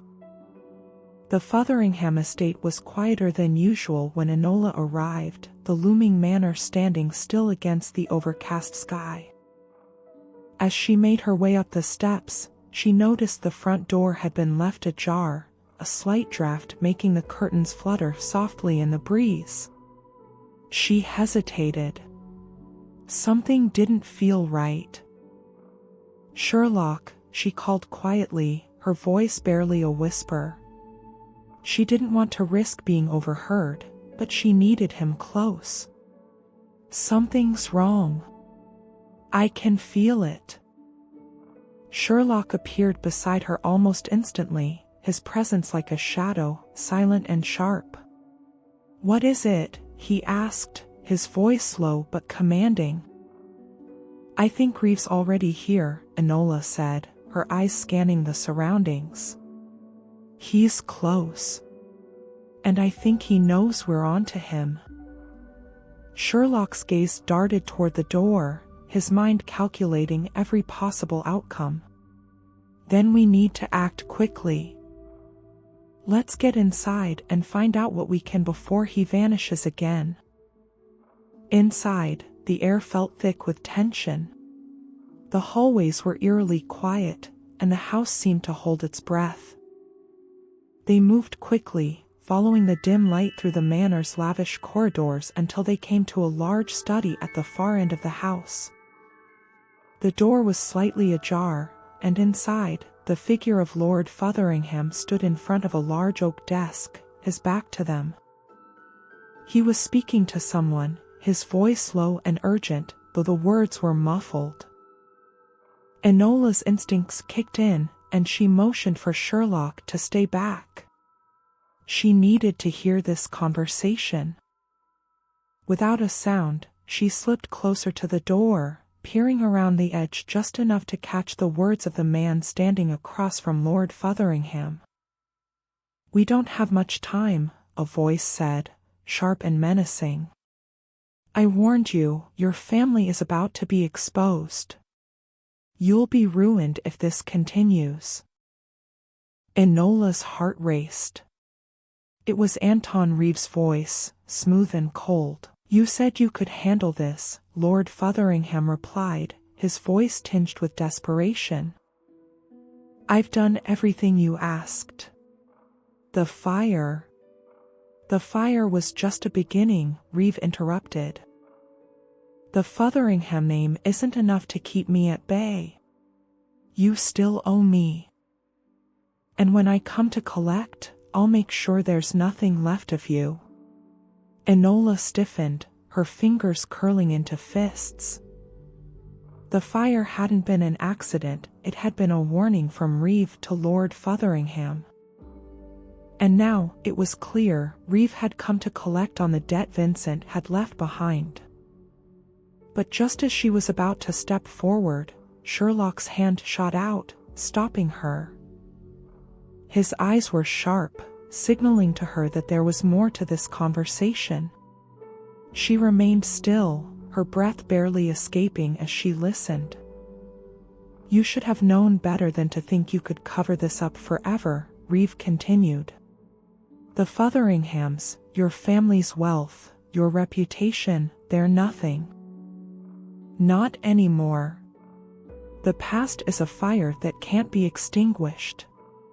And now, it's going to burn you all." A long silence followed, broken only by the faint rustling of papers on the desk. Reeve's words hung in the air like a curse. Lord Fotheringham's voice came next, low and resigned. "I'll do whatever it takes.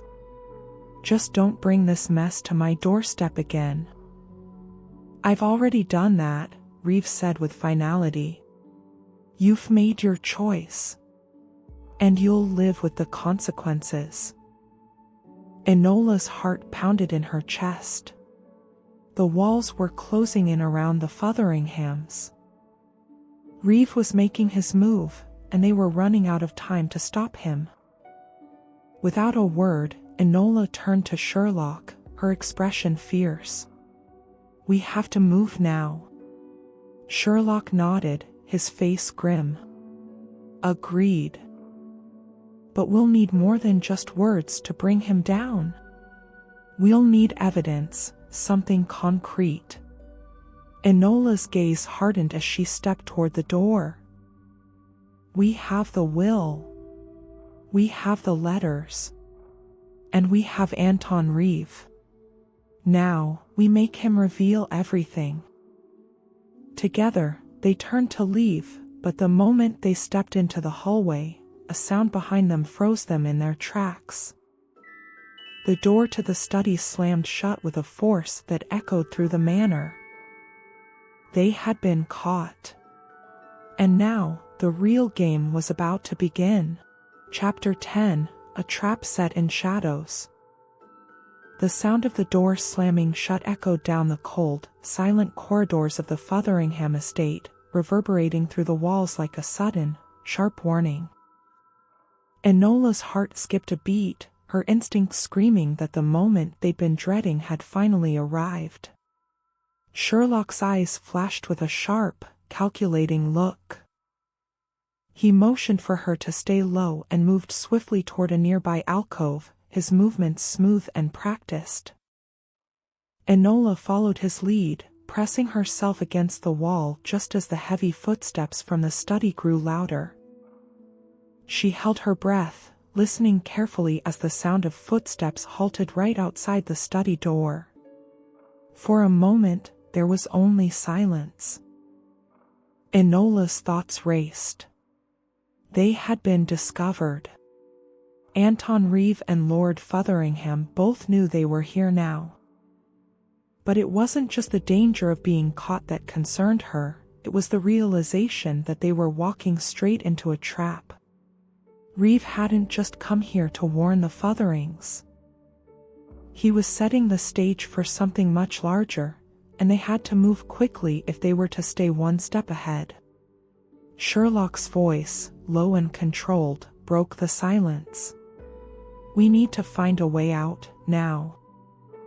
This house is full of hidden passages and secret rooms. If we're careful, we can slip away without anyone noticing." Enola nodded, her heart pounding in her chest.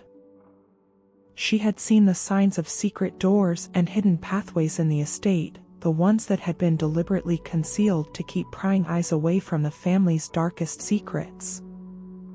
She couldn't help but wonder what else Lord Fotheringham had hidden in this house, the kind of things that might make them all prisoners of their own deceit. But there was no time to lose.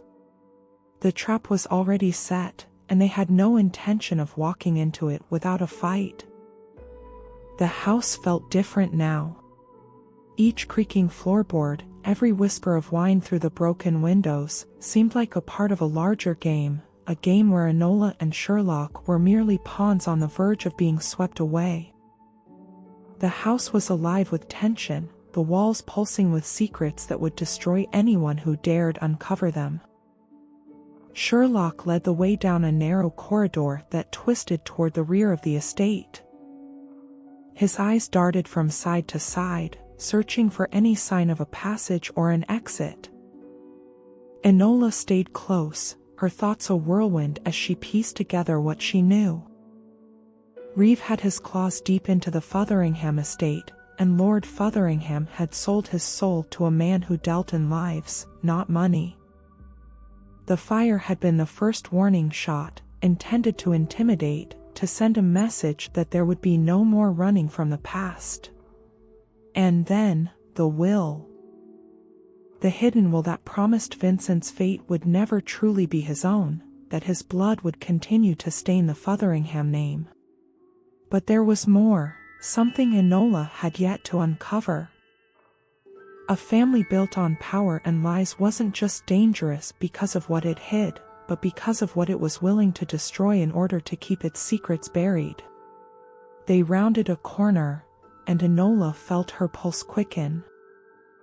The floorboards here were newer, the stone walls more polished. She could sense they were getting closer to something important.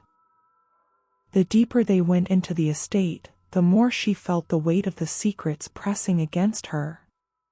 Sherlock paused abruptly, his sharp eyes scanning a nearby wall. Enola could see the familiar glint of recognition in his gaze. He had found something. He stepped toward the wall and pushed his hand against a section of paneling. There was a faint click, and the wall slid open to reveal a narrow passageway leading downward, toward the dark, forgotten depths of the house. "A secret passage," Enola murmured, her eyes wide with curiosity and dread. She didn't know whether this discovery would be their salvation or their doom.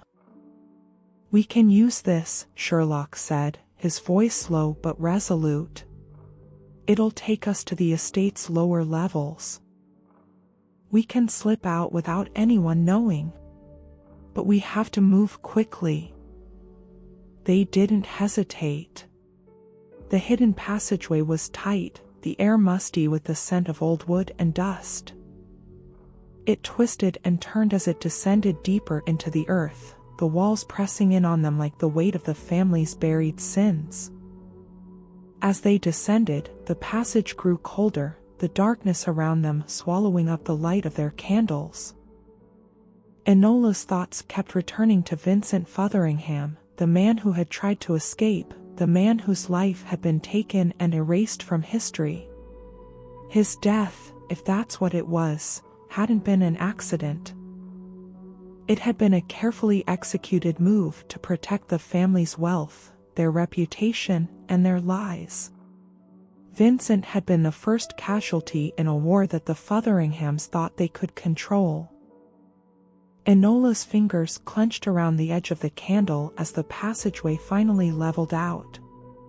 Sherlock pushed open a door, and they emerged into a large underground chamber. The room was dimly lit, its stone walls bare except for the occasional rusted iron cage or old wooden chest.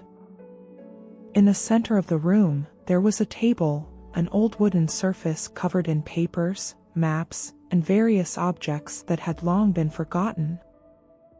Sherlock stepped forward, examining the room with practiced eyes. "This is where they've hidden everything," Sherlock murmured. "These are the things they didn't want anyone to find." "We're getting closer, Enola." Enola approached the table, her fingers brushing over the papers. There were financial records, documents with strange codes, and maps detailing the Fotheringham estate and the surrounding grounds. One map, in particular, caught her eye. It was a detailed layout of the Fotheringham family's holdings, marked with various symbols, some of which she didn't recognize. Her gaze snapped to Sherlock, who had already begun to scan the other documents. "We're looking at more than just a family in turmoil," Enola said, her voice tight with realization. "These papers, they're not just about debts or power. There's something more at play here. Vincent was involved in something bigger. Reeve wasn't just trying to keep him silent. He was trying to control everything, the family, the wealth, the estate." Sherlock's lips tightened, and he stepped back from the table. "This is no longer just about Vincent or the fire. This is about control." The Fotheringham family, in their desperation, tied their fate to someone who has more power than they ever imagined. "We need to find Reeve. And we need to stop him before he can finish what he started." Enola's eyes burned with resolve. "And we will. But first, we have to make sure the Fotherhams can't run from the truth anymore. We have to bring everything into the light, before it's too late." Just as she spoke, a sound echoed through the underground chamber, a faint shuffle of footsteps, then a voice, low and menacing, that made Enola's blood run cold. "You should have stayed out of it, Miss Holmes." Enola turned to see Anton Reeve standing in the doorway, his tall frame silhouetted against the dim light of the passage behind him. His eyes gleamed with cold amusement as he stepped forward, the sound of his boots on the stone floor echoing in the silence. "You've made a dangerous mistake," Reeve continued, his voice smooth and dark. "You think you can undo everything I've built? You think you can stop me?" Enola's heart raced, but she didn't back down. She stepped forward, her eyes meeting his without hesitation. "The truth is coming, Reeve. And there's nothing you can do to stop it." Reeve chuckled, a low, sinister sound that made the air grow colder. "You still don't understand, do you?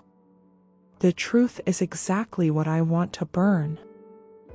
The door slammed shut behind him. And just like that, the trap had snapped shut.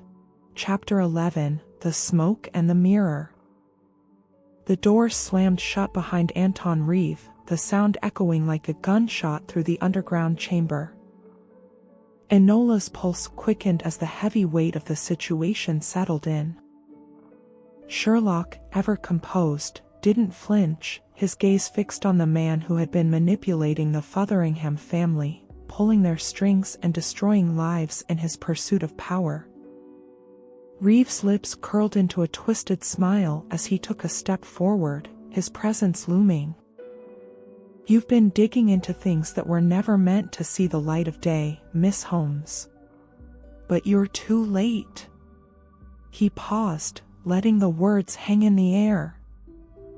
The fire was only the beginning. Enola's heart pounded, but she held her ground. "It's not over, Reeve. Not by a long shot."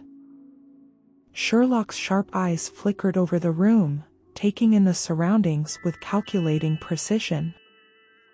The underground chamber was a cold, stone-walled space, littered with forgotten papers, maps, and objects that had long been sealed away. This was where the Fotheringhams had buried their deepest secrets, secrets that Enola and Sherlock had come here to expose. But now, it seemed they were facing the very man who had masterminded the conspiracy. The fire, the debts, Vincent's disappearance, Enola pressed, her voice unwavering despite the danger in the air. "You thought you could bury it all. But you can't keep people in the dark forever." Reeve's eyes darkened, his smile fading as he took another step toward them. "You think you understand the game, but you don't. It's not about what you think you know. It's about control, control over the Fotheringham legacy, control over everything they've built. And you, Miss Holmes, are just a minor inconvenience."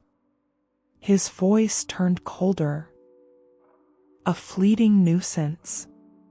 Sherlock's voice cut through the tension, calm and steady. "You're wrong, Reeve. This isn't about legacy, it's about corruption. You're not pulling the strings anymore. We're taking control now." Reeve's eyes flashed with a dangerous glint. "You're playing a game you don't fully comprehend, Holmes. And the truth you seek, once it's exposed, it will burn you both alive." Before Enola could respond, Reeve's hand shot out, and she saw the faint glimmer of a metal object in his grip. A gun. Enola froze, but Sherlock was faster. In one swift motion, he grabbed her arm and pulled her backward, just as the gunshot rang out, the sound deafening in the confined space. The bullet whizzed past them, narrowly missing Sherlock's side by mere inches. Without hesitation, Sherlock's hand flew to his coat pocket, drawing a small, concealed revolver. "I've had enough of your games, Reeve," Sherlock said, his voice like steel, his grip on the gun steady. "You've terrorized enough people. Now, it ends." Reeve's laugh was chilling. "You think you can stop me with that? You're playing with fire, Holmes." Enola's heart raced, but she refused to let fear cloud her judgment. This was it. This was the moment that could tip the balance. She had to stay sharp. She couldn't allow Reeve to take the upper hand. Reeve's eyes darted around the room, calculating, as if looking for an escape route. But Sherlock was already blocking the only exit, his gun trained on Reeve, unwavering. "You've made a mistake," Reeve hissed, his voice growing desperate. "The truth is a powerful weapon. But it's also a dangerous one. And you won't be able to handle the consequences once it's unleashed." Enola stepped forward, keeping her voice firm and clear. "You're wrong, Reeve. The truth isn't your weapon anymore. It's ours. And we'll use it to tear down the walls you've built, brick by brick." A flicker of panic flashed across Reeve's face, but only for a moment. The smirk returned, though it was tinged with menace. You're too late. The fire was the start. The truth? It's already gone too far. You'll never see what's coming next. Before Enola could respond, Sherlock's voice cut through the air like a knife. What have you done, Reeve? What's your game? Reeve's smile twisted further, his eyes narrowing as he took a deliberate step back, his hand still gripping the gun, though now he appeared more wary. You really don't understand, do you? You think I've been working alone? Sherlock's expression darkened. Who else is involved? Reeve's lips curled, the shadow of a laugh escaping his throat. You've been so focused on uncovering the Fotheringham's dirty little secrets. But the truth goes deeper than that. There are more players than you realize. And the game is far from over. Enola's mind raced. She had expected the Fotheringham family to be at the center of everything, but Reeve's cryptic words hinted at something far more insidious, something far bigger than one family and a man desperate to protect his empire. Sherlock's eyes remained fixed on Reeve, his expression unreadable. Who else, Reeve? You can't win this game anymore. You're cornered. Reeve's eyes flickered to the door and back again, calculating his next move. He had no intention of being captured. There was something else at play here, something Enola hadn't fully pieced together yet.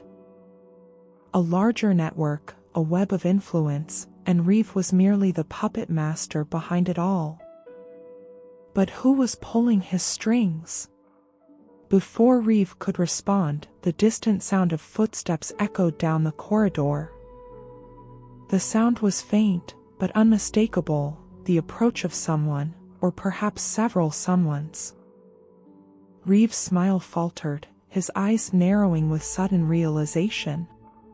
This isn't over. You'll regret this, Miss Holmes. You'll regret everything.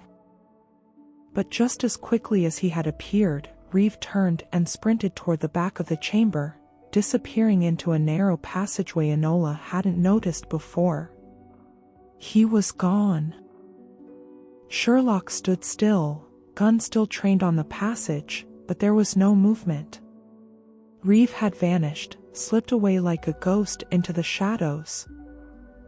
Enola exhaled slowly, her body still tense with the adrenaline of the moment. We're not done yet, she murmured. We need to know where he's gone. Sherlock turned to her, his eyes steely. Agreed. But now we know the truth is more dangerous than we imagined. Reeve has allies. Powerful ones. And they're just as intent on keeping their secrets buried as he is. Enola took a deep breath. The fire had only been the beginning, but now she understood what Reeve meant. The truth wasn't just a weapon, it was a threat. And exposing it would bring far more destruction than either of them had anticipated. But they had no choice. The truth was out there, and it was waiting to burn them all. Chapter 12, The Flame of Truth. The room felt colder after Reeve's departure, a thick, heavy silence settling in. Enola stood motionless, her mind racing as the weight of what had just happened pressed against her chest. Reeve had disappeared into the labyrinth of the estate, and with him, he had taken the final piece of the puzzle, the truth that had eluded them all along. Sherlock, though calm as ever, was already moving toward the secret passage that Reeve had vanished into. His brow furrowed in concentration, his mind no doubt already working through the next set of moves. Enola, still processing everything, followed closely behind, determined not to lose sight of him. We can't let him slip away, Enola said, her voice quiet but determined. He's too dangerous. Whatever game he's playing, we have to end it now. Sherlock didn't respond right away, his eyes scanning the passageway as he moved. The stone walls seemed to close in around them, the air growing even colder as they moved deeper into the estate's bowels. Enola could feel the tension building, the sense of being on the edge of something far larger than just the Fotheringham family. Reeve was the key to everything, but he wasn't just a criminal in the shadows, he was part of a system of power that stretched much further than she had first imagined. Reeve has a network, Sherlock finally said, his voice low but sharp with insight. This isn't just about money or debts anymore. This is about control. He has influence, far-reaching, and whoever's behind him is pulling strings we can't see yet. Enola's mind flashed back to the conversation she had overheard between Reeve and Lord Fotheringham.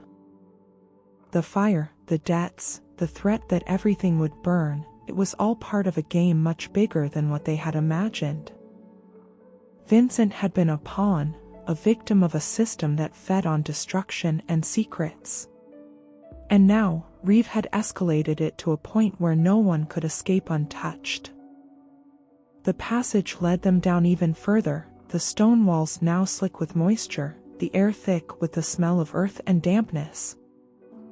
After a few more turns, Sherlock stopped, holding up his hand to signal for Enola to be quiet. They were getting close.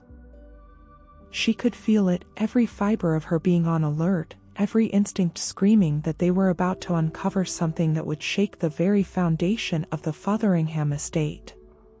Sherlock bent down and examined a section of the wall. His fingers traced the surface carefully, and Enola watched as a small mechanism clicked open, revealing another hidden doorway. "This is it," Sherlock muttered, glancing back at Enola. "We'll have to be careful from here on out. Reeve could be waiting for us. But this is the only way forward." Enola nodded, her grip tightening around her small revolver. Her pulse was steady now, her resolve solidifying. She had come this far, there was no turning back now. They slipped through the doorway, moving into another section of the estate that Enola hadn't seen before. It was a vast, sprawling room, a forgotten archive of sorts, lined with dusty shelves and crates filled with old books and records. The air was thick with the scent of old paper and mildew, the only sound their footsteps echoing in the silence. "Look at this," Sherlock murmured, gesturing toward one of the tables that stood in the center of the room. It was covered in a variety of maps, ledgers, and documents. Reeve had been here, no doubt. This was where he'd been hiding, making his plans. The table was a testament to his operation, a network of influence that stretched far beyond the Fotheringham estate. Enola approached the table, her eyes scanning the papers spread out before them. One document, in particular, caught her attention, a list of names. The ink was faded, but the names were clear enough. Lords and ladies, business magnates, names that Enola recognized. And there, at the bottom of the list, was the name she had hoped never to see, Anton Reeve. But it wasn't just his name. It was underlined, followed by a series of numbers and cryptic symbols that made no immediate sense. Enola bent closer, studying the list, trying to decipher the meaning. "This is it," she said, her voice barely above a whisper. "These are his contacts, his network. These people are all involved in whatever Reeve is trying to pull off. And it's bigger than just Vincent Fotheringham. This is about control. This is how Reeve has managed to stay one step ahead." Sherlock moved closer, his eyes scanning the names. His lips tightened as he saw the same thing she did. These are high-profile figures. And some of them, he paused, his voice turning dark. Some of them are tied directly to the Fotheringham estate. This isn't just about money, it's about a long-term scheme to manipulate wealth and power. Enola's mind raced. The pieces were falling into place. This wasn't about some family feud or a simple debt, it was a well-oiled machine, a network of people using the Fotheringham's name to control vast amounts of money and resources. And Reeve was the one pulling all the strings, a master manipulator with no loyalty except to himself. The map on the table began to make sense now. It wasn't just a map of the estate, it was a map of influence, showing connections between the Fotheringham family, their associates, and Reeve's other contacts. Every line on the map was a thread in the web he had spun, each one leading back to a single point of control. This, Enola whispered, her eyes wide with realization, is a network of corruption. Sherlock's eyes narrowed. And it goes deeper than we could have imagined. Reeve is no ordinary criminal. He's a man with the power to topple empires. Just as they were beginning to understand the full scale of Reeve's operation, a sound echoed in the corridor, a faint shuffle of footsteps, followed by the unmistakable clink of chains. Enola's pulse spiked. He's coming back. Sherlock quickly surveyed the room, his eyes darting to the shelves of old books and crates. We can't stay here. He'll trap us in this room if we don't move quickly. Before Enola could respond, Sherlock had already pulled a large crate aside, revealing a narrow passageway leading deeper into the bowels of the estate. Without hesitation, they slipped inside, moving swiftly down the dark corridor. The footsteps grew louder, closer. Enola's heart raced, but she didn't allow herself to falter. They were so close to exposing everything. They couldn't afford to stop now. They reached the end of the passage, and Sherlock pushed open another hidden door. Beyond it was a small, dimly lit room, the air cold and musty. It was a dead end, but only for a moment.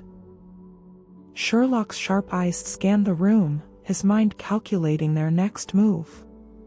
He grabbed a rusted iron lever on the far wall and yanked it down. The wall in front of them shifted, opening into a much larger space, a hidden vault beneath the estate. Enola's breath caught in her throat as she stepped forward, eyes wide with disbelief. The vault was lined with rows upon rows of locked iron chests. And there, at the far end of the room, sat a large, iron-bound chest, its surface adorned with strange, cryptic symbols. Enola's voice was barely a whisper as she looked at Sherlock. "Do you think this is it?" Sherlock nodded, his gaze hardening. "It has to be. Reeve has hidden something in here, something that connects him to all of this." They approached the chest carefully, the air thick with tension.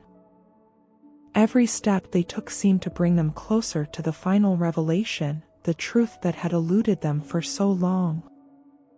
But as Sherlock reached for the lock, they both heard the sound of footsteps growing louder, closer. Reeve was on his way. And this time, there would be no escape. The trap was closing in. The fire that had started with one spark was about to consume everything. Chapter 13, The Truth That Burns. The sound of footsteps grew louder, echoing through the vault as Reeve's presence drew closer. Enola's heart pounded in her chest as she stood beside Sherlock, her breath coming in quick bursts. The heavy vault door loomed behind them, and the chest ahead was an enigma, its cryptic symbols taunting them with promises of a truth long hidden. They couldn't afford to wait any longer. Sherlock moved swiftly, his fingers moving with precise determination as he reached for the iron lock on the chest. The click of the lock sounded too loud in the silence, but Sherlock didn't hesitate. With a swift twist, the lid creaked open, revealing the contents inside. Enola's eyes widened as she peered over his shoulder. The chest was filled with papers, thick, aged documents sealed with wax. But what caught her attention was the unmistakable gleam of gold and the glint of something far darker hidden beneath the papers. Slowly, she reached into the chest, pulling out a thick bundle of letters and opening the first one. The seal was broken, revealing a delicate script written in ink that had faded with time. She read quickly, the words becoming clearer with each line, the horror of what they revealed slowly sinking in. These letters weren't just any correspondence, they were official records. Correspondence between Reeve and high-ranking officials, business magnates, and members of the Fotheringham family. They detailed payments, secret deals, blackmail, and the consolidation of power. These letters were the foundation of the empire Reeve had built, a web of influence and corruption so deeply entrenched that it threatened to destroy everything in its wake. This is it," Enola whispered, her voice trembling with the weight of what she had uncovered. "These are the records that tie Reeve to every single part of the Fotheringham legacy. The debts, the smuggling operations, the fires. He's been manipulating them all along." Sherlock took the papers from her hands, scanning them quickly. His face remained stoic, but there was a fire in his eyes that matched Enola's. "This is the evidence we needed. It's all here. Reeve's network, his manipulation, the Fotheringham's involvement, it's all documented." But as Sherlock turned to continue his examination, a sound interrupted them, footsteps, and not just any footsteps. They were heavier now, deliberate, accompanied by the faint scrape of metal against stone. Reeve was coming. And he wasn't alone. Enola's breath caught in her throat. "We're not alone," she hissed. Sherlock nodded, his expression tightening as he looked around the vault. There was no time to escape. The entrance was blocked, and Reeve would be on them within moments. They needed to make a choice, fight or be trapped. The sound of footsteps was now unmistakable. Reeve was nearly here, and he was bringing someone with him. Enola's eyes darted around the vault, searching for any kind of weapon, any kind of defense. She spotted an iron rod near the entrance, a rusted piece of scrap metal. She moved toward it instinctively, gripping it tightly as she turned back to Sherlock. "We need to hold him off," Enola said through gritted teeth. "We can't let him destroy this evidence. Not now." Sherlock's lips curled into a thin, determined line. "Agreed. But we'll have to be quick." The vault door creaked as it slowly began to open. Enola's grip tightened on the metal rod, her heart hammering in her chest. They had one chance, and they had to make it count. The door swung wide, revealing Anton Reeve standing in the doorway, flanked by two men, his associates, no doubt. Reeve's eyes gleamed with cold amusement as he surveyed the scene, his gaze flicking from Sherlock to Enola, and finally, to the chest they had just uncovered. Well, Reeve said, his voice dripping with sarcasm. "It seems you've found what you were looking for. But unfortunately, you've also found me." He gestured to his men, and they stepped forward, their eyes gleaming with menace. "You were never meant to find this, Miss Holmes," Reeve continued, his smile growing darker. "This entire investigation, this charade you've been playing, it was all a distraction. You were never going to uncover the truth. And now, you're going to pay the price for your persistence." Enola's breath caught in her throat. Reeve wasn't just threatening them, he was reveling in the knowledge that he had them cornered. But there was a fire in her chest now, a burning need to finish what she had started. "I won't let you destroy everything," Enola spat, her voice steady despite the danger. "You've manipulated the Fotherhams, but it ends now. You can't bury the truth anymore." Reeve's eyes narrowed. "The truth? You think the truth matters?" He stepped closer, his voice lowering to a venomous whisper. "You have no idea what's at stake here. You never did. This isn't just about the Fotheringhams, it's about power. And power is something you'll never understand." Sherlock's voice cut through the tension like a blade. "It's about control, Reeve.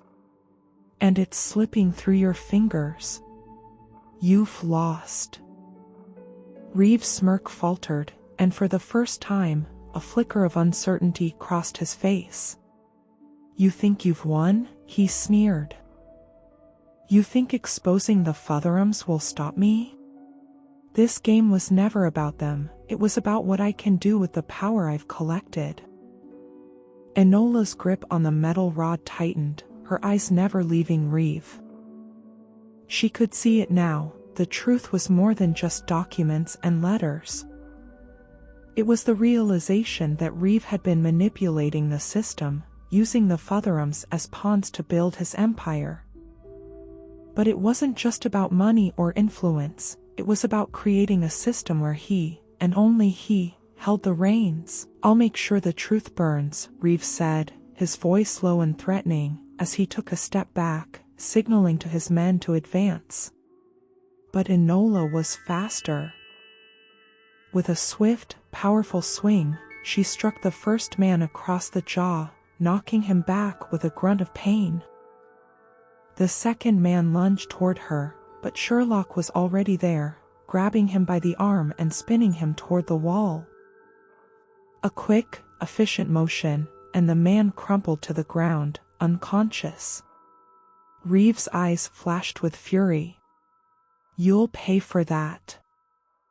Enola stepped forward, brandishing the metal rod like a weapon. "You've already lost, Reeve. It's over." For a moment, the room seemed to hold its breath, the sound of distant footsteps echoing in the chamber.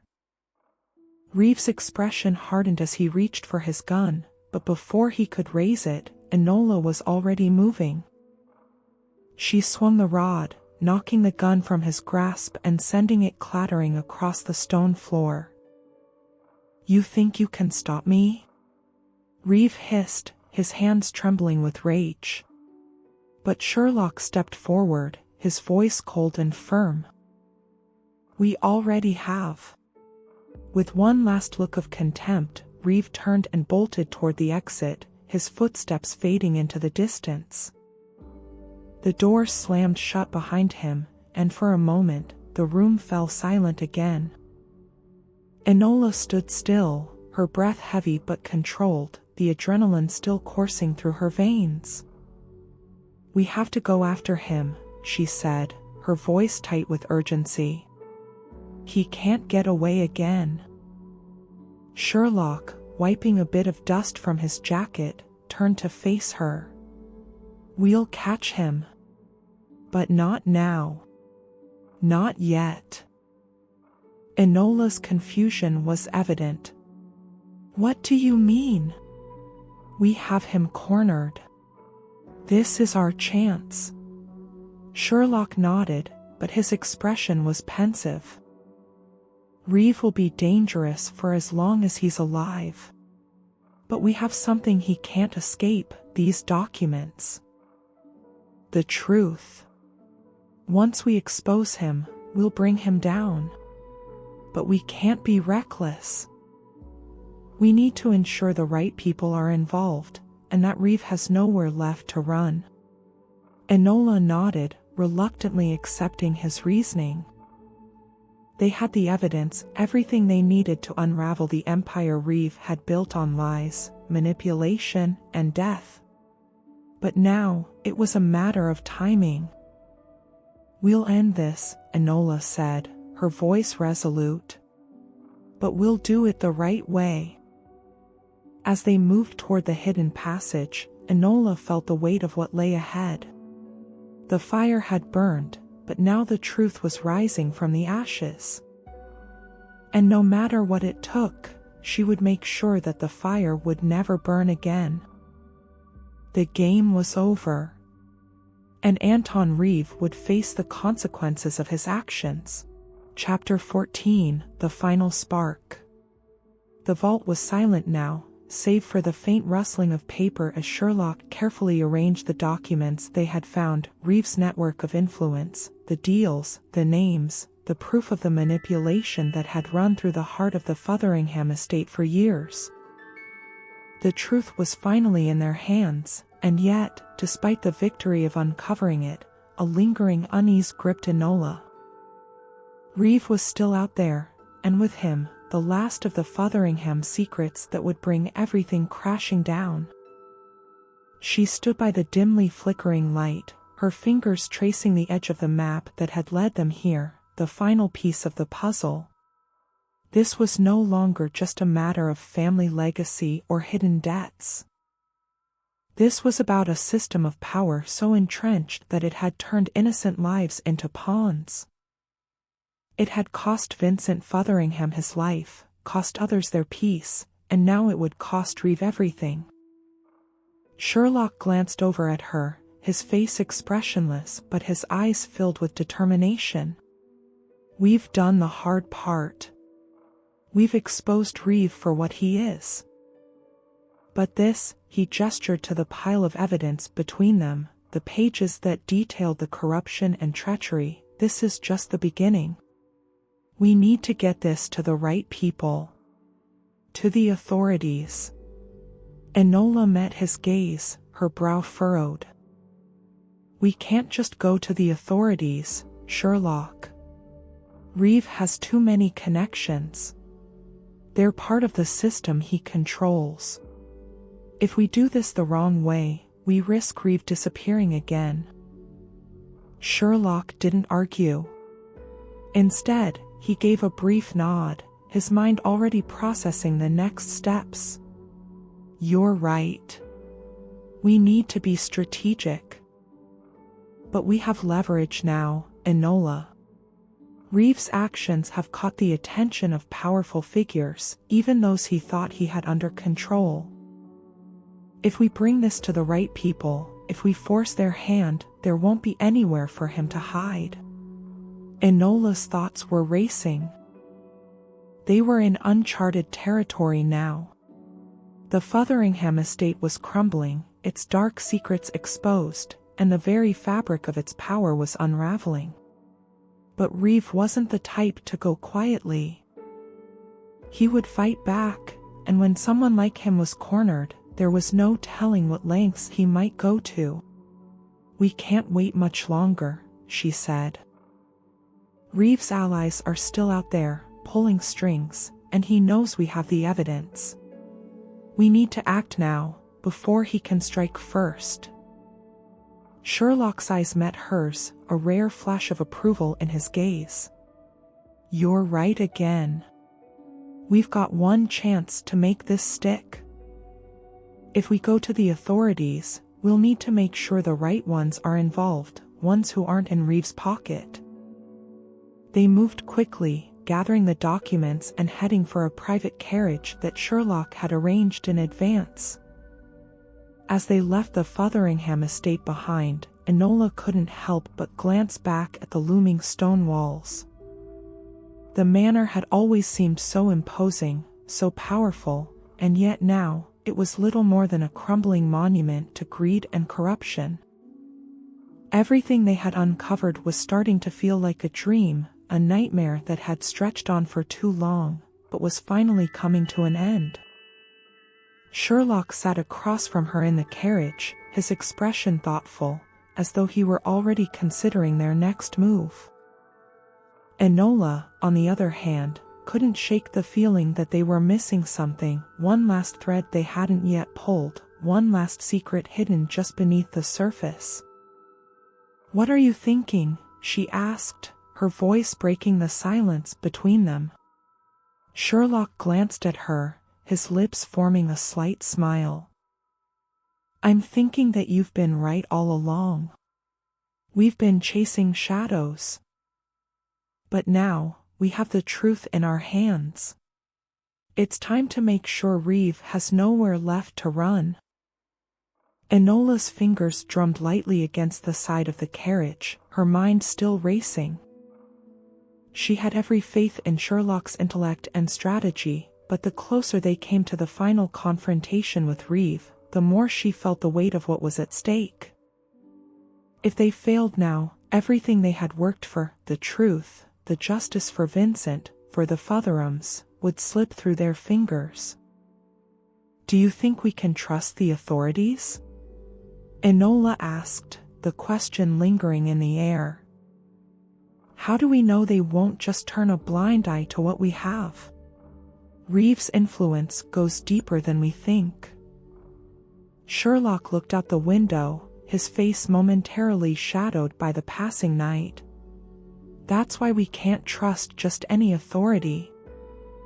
We need someone who's already been investigating Reeve's operations from the inside. Someone who's been kept in the dark until now. They've been waiting for proof that will finally make everything break apart." Enola nodded, understanding the gravity of what he was saying. They needed allies, and they needed them fast. Reeve had spent years building a network of protection and deceit, and the authorities they were about to bring into the fold had to be ready to act swiftly. The game wasn't over, not yet. The carriage pulled to a stop outside a modest building, one that Enola recognized as the headquarters of Scotland Yard's most secretive division. Sherlock had been in contact with a senior officer there, someone who had long suspected Reeve's involvement in a series of high-profile crimes but lacked the concrete evidence to expose him. They entered the building through a side door, a quiet, unassuming entry that led into the heart of the investigation. Inside, the room was filled with files, maps, and people, men and women in uniform, but there was an air of urgency that Enola hadn't expected. This wasn't just another office, it was a place where the most dangerous criminals were brought to light, where corruption was rooted out. Sherlock wasted no time in getting to the point. "We have the evidence. It's all here," he said, placing the documents on the table in front of the lead investigator. The man, a seasoned officer named Inspector Avery, was no stranger to difficult cases, and as his eyes fell on the pile of records and maps, his brow furrowed. This is everything we've been waiting for," Avery muttered, glancing up at Sherlock. "How did you get your hands on this?" Sherlock didn't flinch. "It doesn't matter how we got it. What matters is that it's real. Anton Reeve is the man behind this entire operation. And we need your help to bring him down." Avery studied the papers, his fingers tracing the names and figures, his mind clearly processing the magnitude of what Sherlock and Enola had uncovered. Finally, he looked up, his face grim but resolute.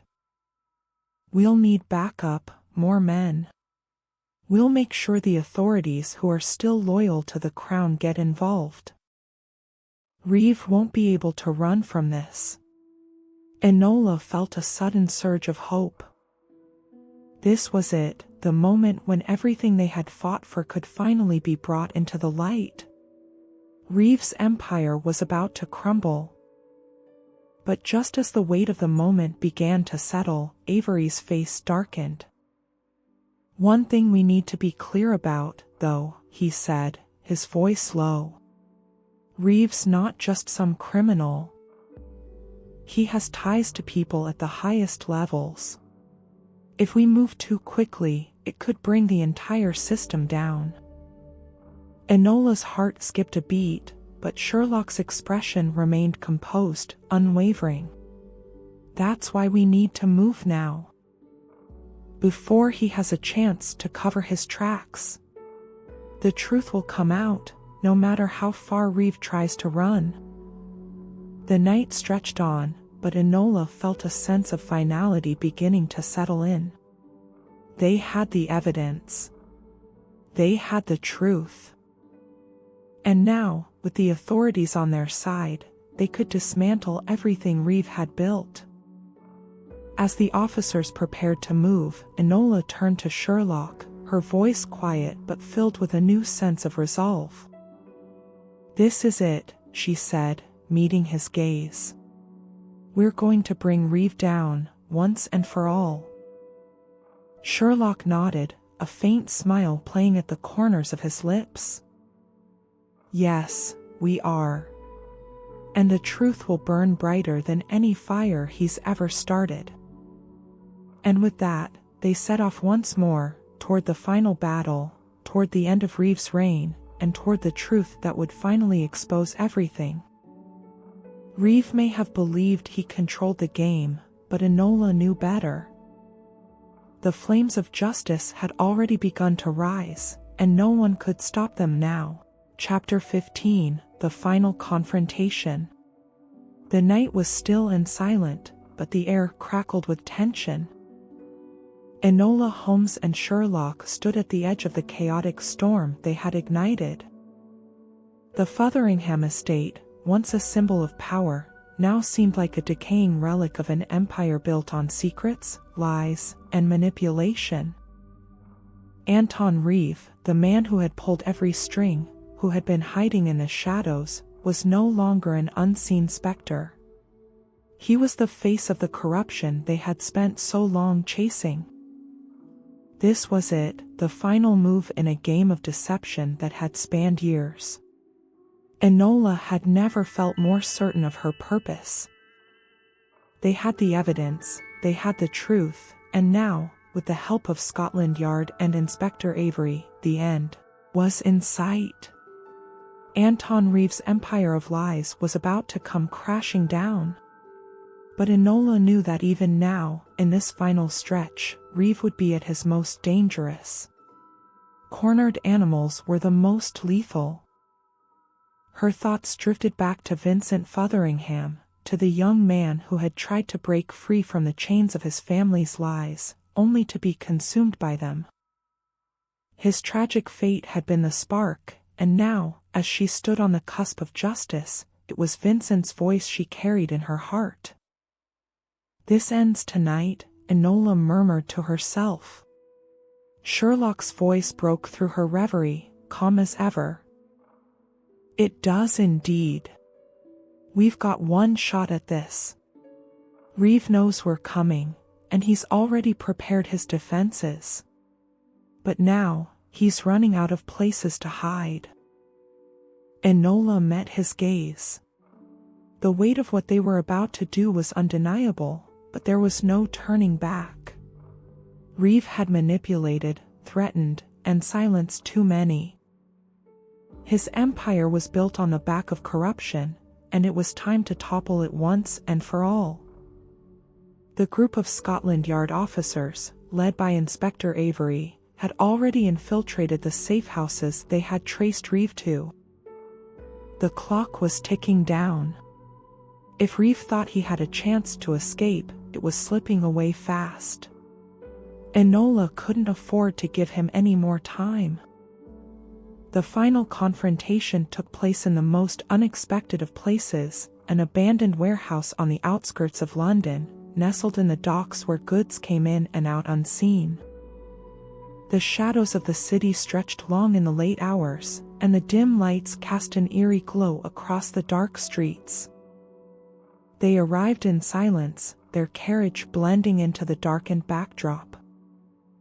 Enola's heart pounded in her chest as she, Sherlock, and a small group of officers approached the warehouse, their footsteps echoing softly against the cobbled street.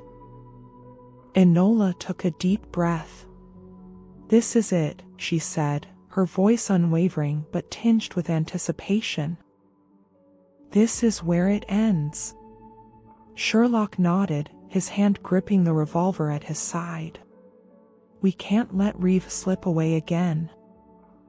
He won't get another chance."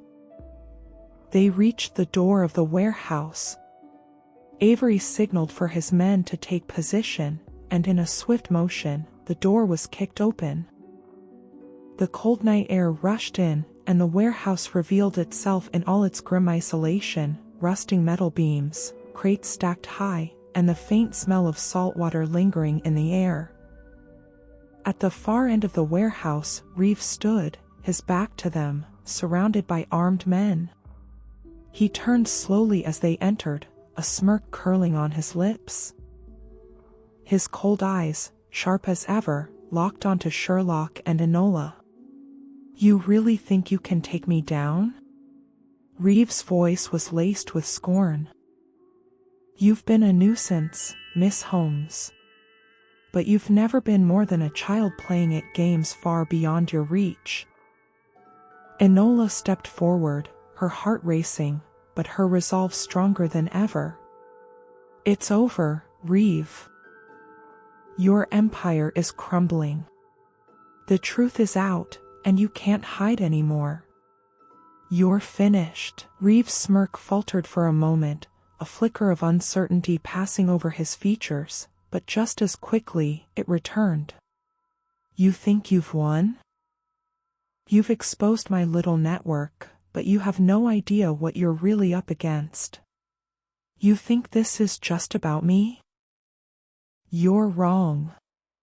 This is bigger than you, bigger than the Fotherhams. It's a game of power, Miss Holmes. And you've just played into my hands." Sherlock's voice was calm but laced with the sharpness of truth. "The truth is bigger than you, Reeve. And it will always win. You've been hiding behind power for too long, but power can't shield you from the truth." With a sudden, fluid movement, Reeve raised his gun, aiming it directly at Sherlock. Time seemed to slow as Enola instinctively stepped forward, her heart pounding in her chest. But before she could react, a shot rang out, not from Reeve's weapon, but from one of Avery's men positioned behind him. The bullet struck the gun from Reeve's hand, sending it skidding across the floor. The moment the gun fell, the sound of scuffling feet filled the air as Avery and his men rushed forward, surrounding Reeve and his associates. Reeve's eyes burned with rage, but it was clear he had been caught. There was nowhere left to run. "This is over, Reeve," Avery said, his voice steady. "Your game is done." Reeve struggled, but it was futile. The truth they had uncovered was more powerful than any of his tricks, more resilient than the web of lies he had spun. His empire had collapsed, and all his wealth, influence, and secrets were about to come to light. Enola stood in the center of the room, her chest rising and falling with every breath. Her heart was still racing, but there was a sense of peace settling over her. Reeve had been the last piece of a puzzle that had taken so much from so many, and now it was over. She turned to Sherlock, her voice soft but filled with relief. "We did it. It's over." Sherlock's lips curved into a rare, small smile. "We did. But remember, Enola, it was your persistence that brought us here. The truth doesn't just find itself. It's chased." Enola gave a small laugh, the tension in her shoulders finally loosening. Maybe so, but without you, I wouldn't have gotten this far. Avery approached them, his expression grave but grateful. You've done more than expose a criminal. You've changed the future of this estate, and many others. The Fotheringham name won't be the same after this. People will know the truth. Enola nodded, her eyes scanning the warehouse one last time. The shadow of the Fotheringham estate, the one that had loomed over the city for so long, was beginning to fade. What remained was the undeniable light of truth. I think, she said, her voice steady, that the truth burns brighter than any fire. And no matter how hard they try to cover it, the truth will always rise. As they walked out of the warehouse, the night air cool against their faces, Enola felt a sense of finality. The battle for justice was never easy, but she had fought with every ounce of her being. And now, with the final spark of truth ignited, she knew that nothing would ever be the same again. What did you think of Enola's journey? If you enjoyed this thrilling tale of mystery, power, and the pursuit of truth, share your thoughts below. Want more adventures with Enola Holmes? Keep the story alive with a comment, or let me know if you'd like more mysteries unraveled.